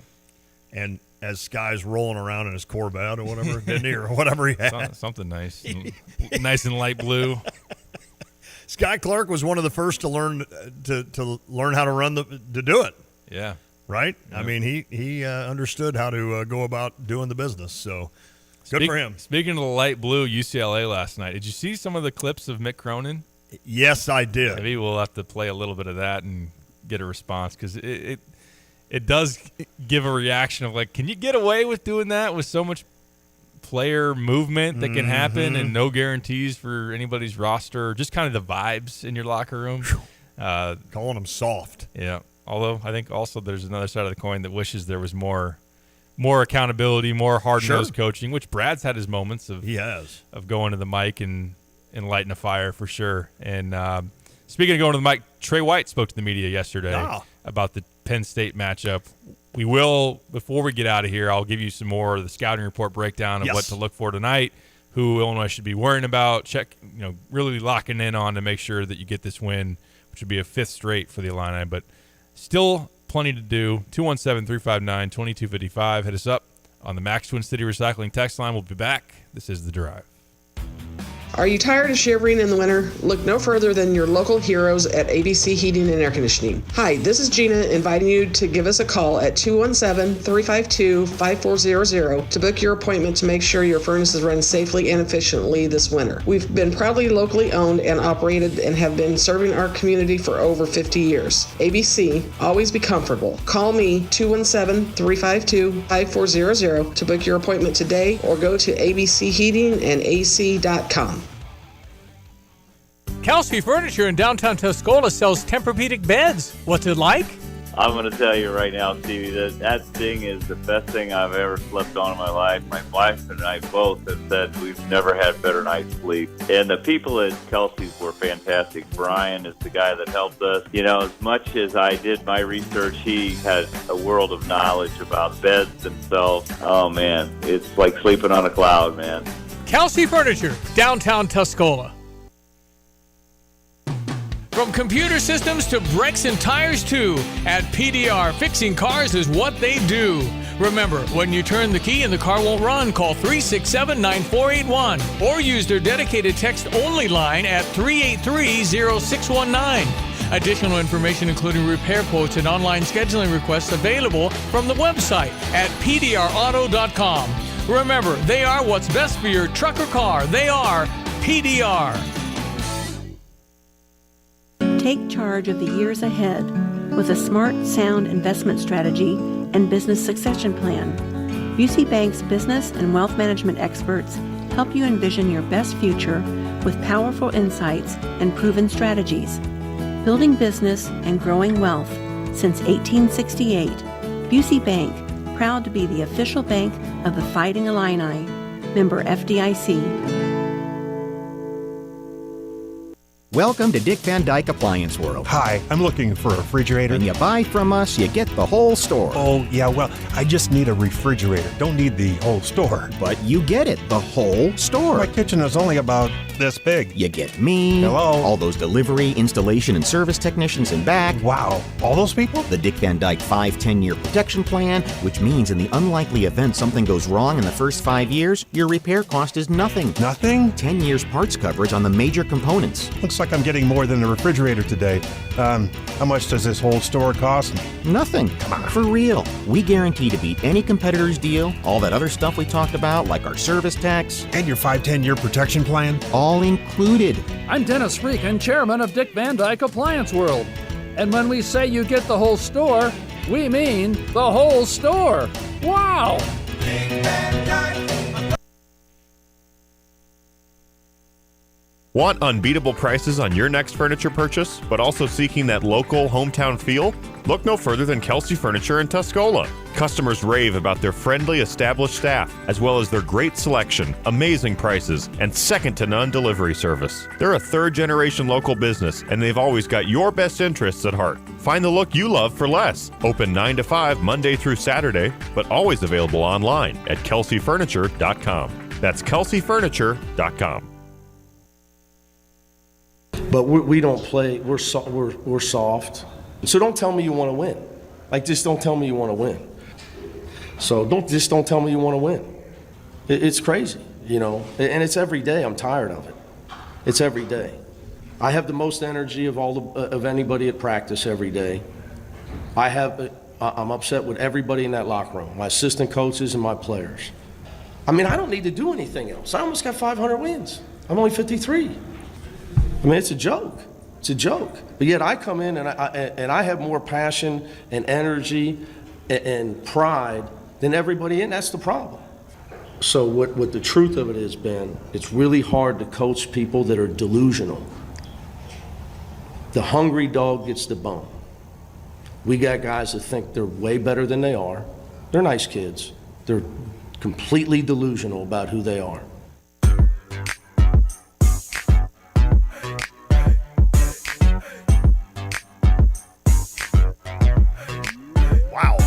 That was Mick Cronin last night after losing to Michigan 94-75. The Bruins have had a nice season to this point. They're 11-4. They have lost 3 of their last 4. 2 of those in the Big Ten. They got beat surprisingly at Nebraska 66-58 over the weekend, and then followed it up losing to the Wolverines. And some strong words there by the head man. Do you think we'll see more of that now that we're in the portal NIL age, or less of that? Because there is, on the one hand, like we just talked about with Sky Clark, on the one hand, it's like, well, coach talked bad about me and I can just leave, so I'm out. Or on the other hand, it's him sitting there going, well, listen, my man, you're making good money to come in here and never even really give me what I need out of you, so I'm going to slay you. I mean, I've always said, like, one thing that it felt like you couldn't do at college games was really yell at a player and make it personal, because, come on, they're except for getting college paid, which I know is a big deal. I understand that. I've just paid off one. But instead of, you know, it was still the idea that, well, look, they're playing for free, if you will, except for the college education. They're not making money out here. They're busting their butt at 5 a.m. to lift and all this. And, you know, you can yell at the coach. They make the money. But now it's like, you're making $1 million. You're making more than me, and you suck. So I'm going to yell at you. No, you know, I don't. Yeah. I still don't yell at the players, but I just wonder, like, are we moving into a new age where coaches and fans can be like, hey, you know what? You're the one that wanted $1 million, so we're going to hold you accountable even more now. It's interesting. I think it matters what your locker room is like. I think if you sign up to play for Mick Cronin, you'd imagine that you have a good idea. Now, we would say that in the past about Brad Underwood, and there have been some guys, Jaden Epps, Sky Clark, who maybe didn't.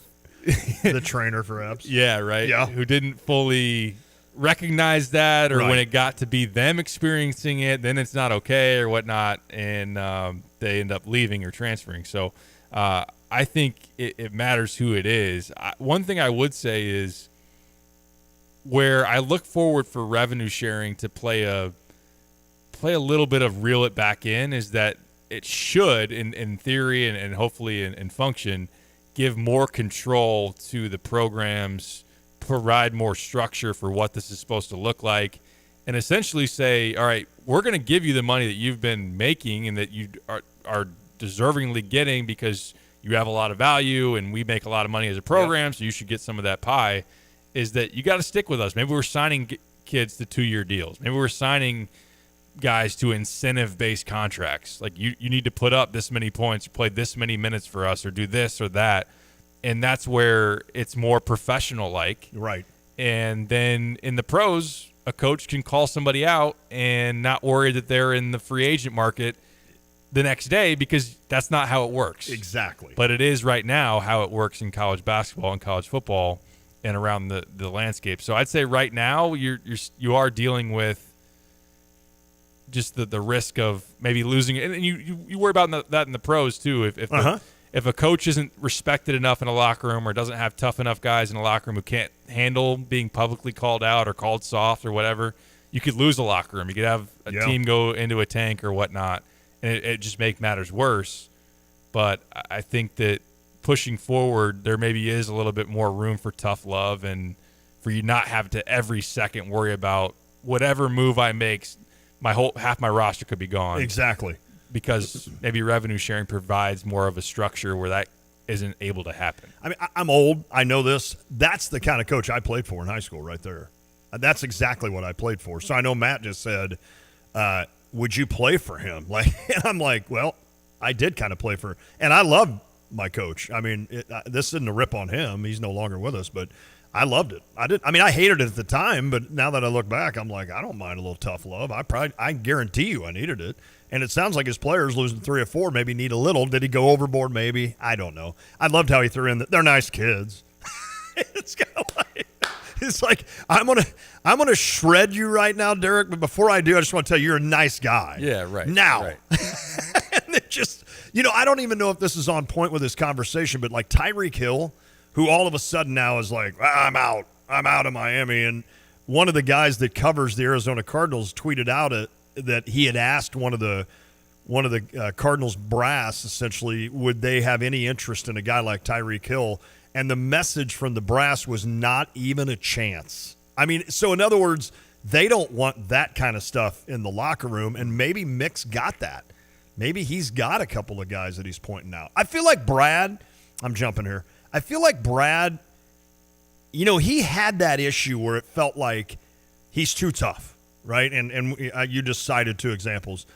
I feel like he's at a good spot now, where guys that come to play for him are understanding that he's going to give me some tough love once in a while, and he's going to get on me, and he's going to lose it on occasion, and like he did the other day at Washington.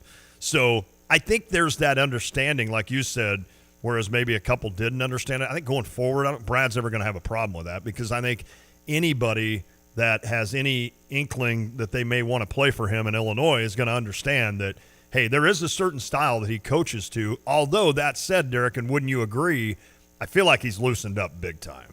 It feels that way, right? I mean, Brad almost acts to me like a guy that just won a national title. Does that make sense? Yeah. And I don't mean that bad or good either. I'm just saying he's so relaxed now. It's almost like he understands how to play the game now, and he's just relaxed. I feel that way too, and it does go hand in hand with a success of a program. I know last year, number one, that team went to Elite Eight, and he knew all season long, and they played it out where they had a really, really good year, and he knew they had a high ceiling and whatnot. That also, though, they recruited older guys, and they trusted the players in that locker room to police itself. And Marcus Damask and other guys said, it's kind of run like, it feels like a pro organization, where that's not to say Brad is like hands off, but they trust in us to put the work in. They trust in us to hold people accountable in the locker room, and there's more freedom that we get as we show that we're worthy of it, and that's something that you love to see too. Brad needed to kind of be a little bit of a fire breather early. Like this program was stained with losing and just apathy around it and everything, and to change the ways of it.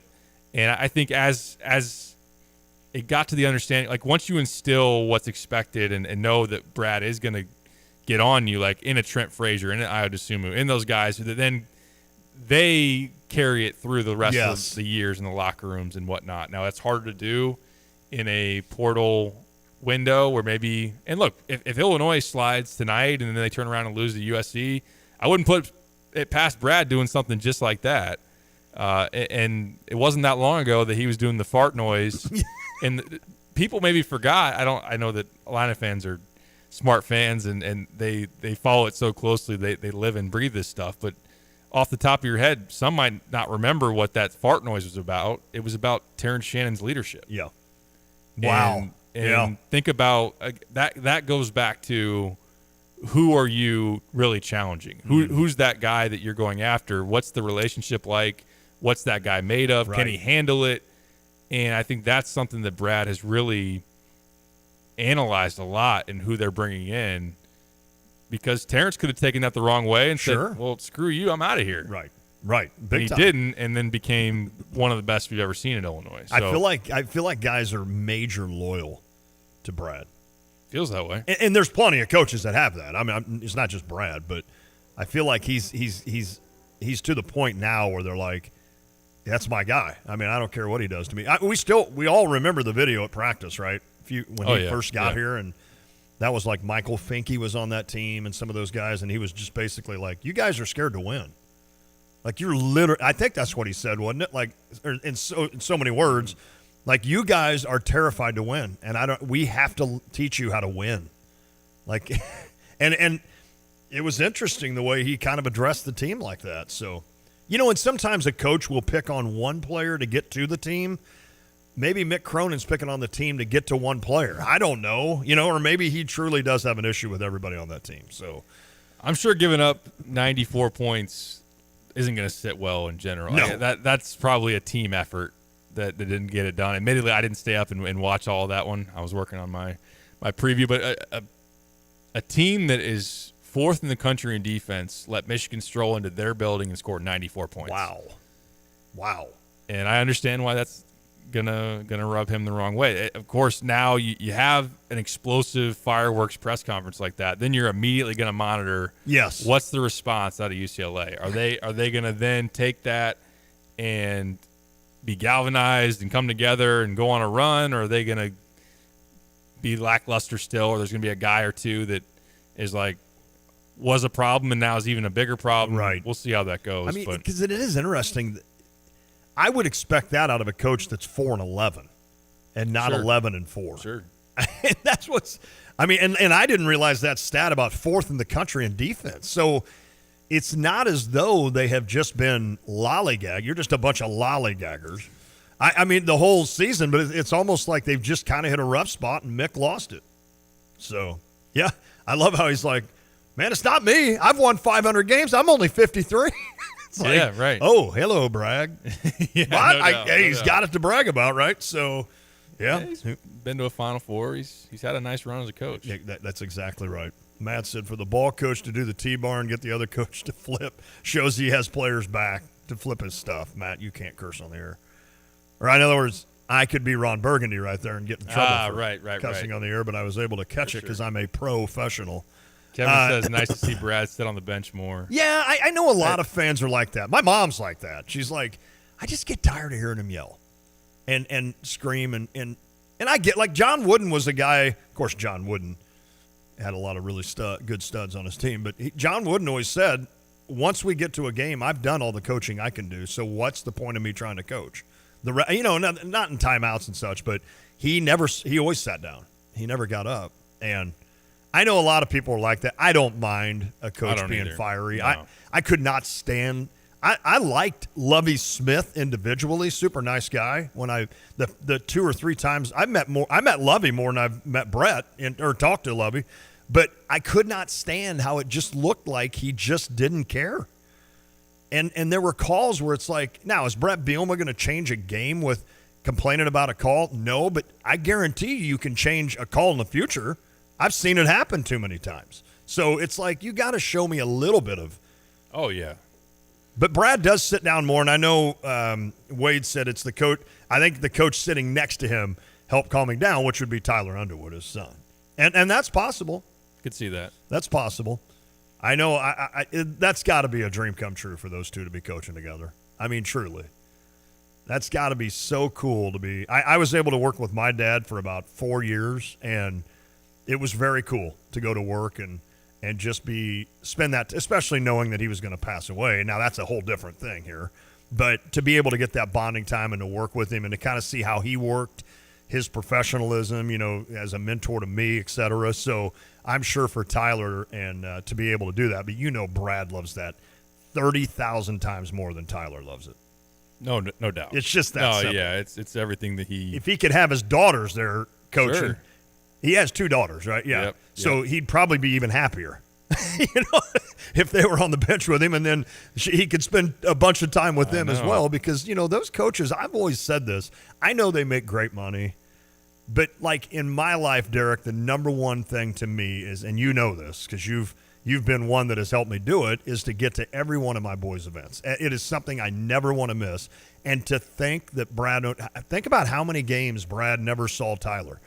And, that would chew me up inside. I just don't know if I could do it. So to be able now to get that time, I think Brad probably just eats this up. Absolutely. Yeah, the idea that you'd have to go watch someone else's kid to recruit versus watching your own son play is hard to stomach. That's why I got out of part TV. Of the job, yeah. I mean, I literally was shooting highlights one night after Lucas was born, and I'm like, I can't imagine if I were in MacArthur, like shooting a MacArthur game, and he's playing for Sullivan, let's say, because we lived there at the time.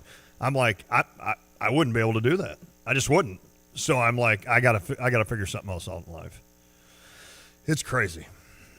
Don't blame me one bit. Yep. Don't blame me one bit about that. The last thing I'd add about Brad, it just feels situational for him a lot more. Right. As far as his explosions, and he's obviously still got that in him. I think anybody that you talk to, there'd be moments, whether in the summer or just if you're not bringing it, he's gonna hold you to it and not sugarcoat things. But in general, people do make a valid point that he does seem more relaxed. Mm-hmm. Again, I think that comes with winning. Yeah, I think it comes with no doubt.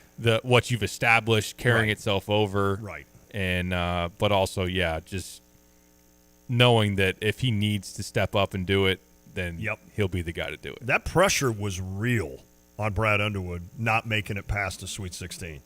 Yeah, for sure. That pressure was real, especially after, I'm not even saying the name of the team, after the number 1 seed got beat.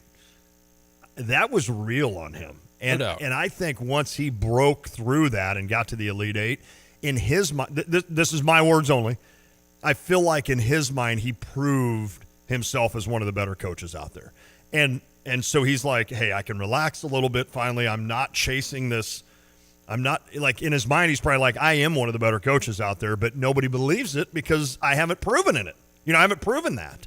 So I think for him to get through and bust through to that like they did, and I truly believe that was a Final Four team that just ran into UConn. So I feel like for him, because I can remember Bill Self, when he got beat in the Sweet 16 that one year with Frank and Sean and those guys, and he was distraught. And he's like, guys, if we win this game, we're in the Final Four. And for a coach, now obviously he's gone on to win a national title, but for a coach, that's really cementing your name up with the best, right? You make that Final Four. Not that an Elite Eight run isn't bad, but if you make that Final Four, you have really kind of said, all right, you're one of the better coaches. And I know he may only made the Elite Eight, but I don't think anybody apologizes for getting smoked by UConn. Nope. And there's the thought that this team could be in contention to make that special weekend, which is it San Antonio this year? I just looked this up, but I've forgotten. It slipped my mind. But that sounds right.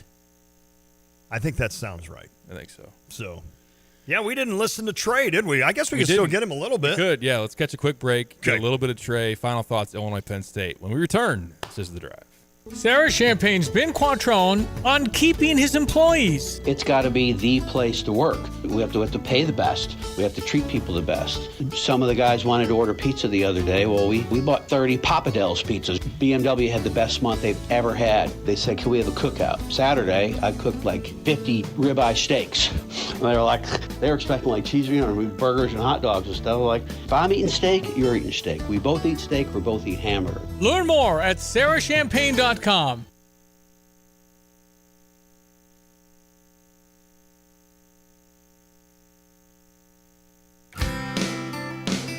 You're great, Tim. You're great to have on. We love what you do. You're very talented as a manager taking care of Gale Fricks and Dedicated Diesel, but I'm impressed how much energy you have for all that. Talk away. What do we got going on, man? People at Dedicated Diesel do a great job.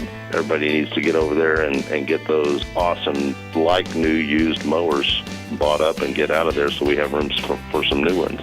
And talk to Andy there at 217-328-0562. He'll give you a great deal and get those things going. And where's that located? But that's at 1313 Triumph Drive in Urbana. We've got a wonderful crew, and at the end of the year here, I just want to thank all of our drivers, customers, and employees. We have the best guy to work for in Gale Fricks. We're just honored to be able to wear the GFT logo and do that. 1313 Triumph Drive in Urbana.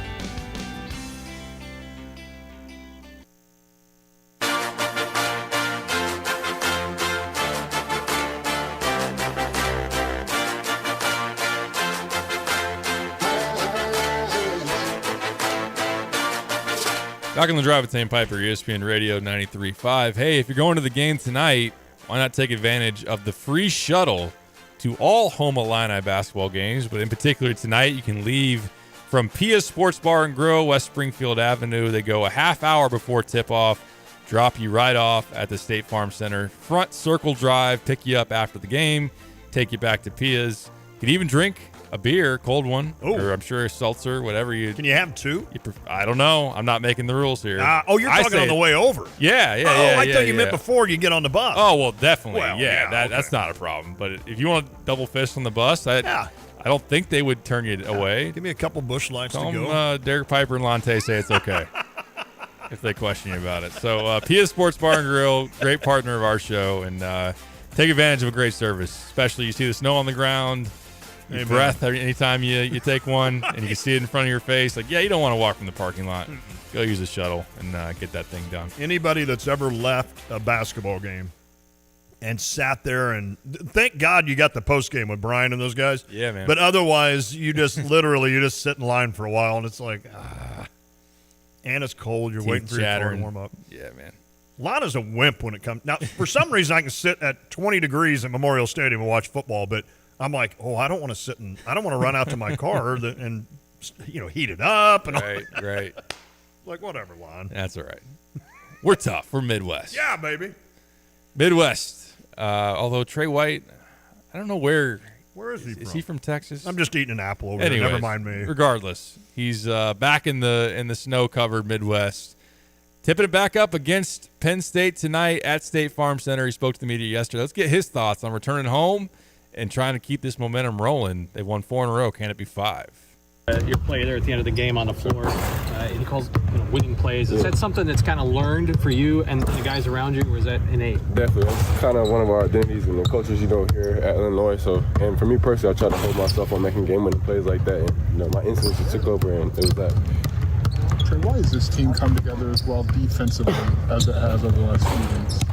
I feel like we know our ceiling, and we know how close the games that we lost, what we could have did to fix them, and defensively was one of those things, and we're trying to get better at that because where our ceiling could be. What's been the key to that improvement on that side? Communication, ramping it up even more in practice, making practices harder in the games, and we're just stepping into that role. What does it say about the offense? You guys didn't make a lot of threes against Washington, but you guys did well, mid-range in the paint. What does it say about the offense's diversity? I feel like we're definitely growing as a team, finding different ways to score whenever the ball's not falling or whenever the ball is falling or whoever has a high hand. I feel like we're growing in that regards, and we're standing on our principles, rebounding, defending, playing fast. Yeah, it's coming together. What's your confidence like UCLA, Louisville? How do you compare this recent stretch? You've been incredible. Definitely just growth. Me personally, my confidence has always been there, but I feel like as a team, we're all starting to come together, and it's just starting to produce throughout the whole team, even to the bench. Since this is kind of new with the Big Ten, the trip out Northwest, coming back, frequency of games, do your legs feel it at all? Not really, because they gave us an extra day to, get adjusted to time zone and stuff like that, so that really helped. Coach Edwards talks about the difference between playing hard and competing. What is that to you? I feel like playing hard is I feel like everybody does that, but when you're competing, you're trying to win, you'll dive on the floor, you'll make those extra plays, and I feel like it's just a different level of intensity for both. A lot of guys get in the portal and want more minutes and more shots. Is it fair to say that you were looking for more than just that there were other factors for you? For me, I just wanted a winning program. I wanted to be held accountable. I wanted to be pushed. I've always loved coaches like that. And from here, it's from the coach all the way down to the staff, all the way down to the players. So I feel like that identity is just here, with this team and the history of it. So like we're all stepping into that with a new group of players for this year, and it's coming along. From what you've seen of Penn State so far, what sticks out for you in the game? They're a hard-playing team, a hard-nosed team. They got that Philly grit, to them. A bunch of Philly dudes. We can't take any team for granted. I try not to put any team higher than the other. We try to put every team as our Super Bowl, because we believe in that. You got all these new faces. You talk about communication defensively. How do you guys foster that on the court as you're getting to know Kylan or Tommy or whoever it is? I feel like we did all that over the summer, honestly. I feel like now during the season and practices is really where it's at. It's just all about growing.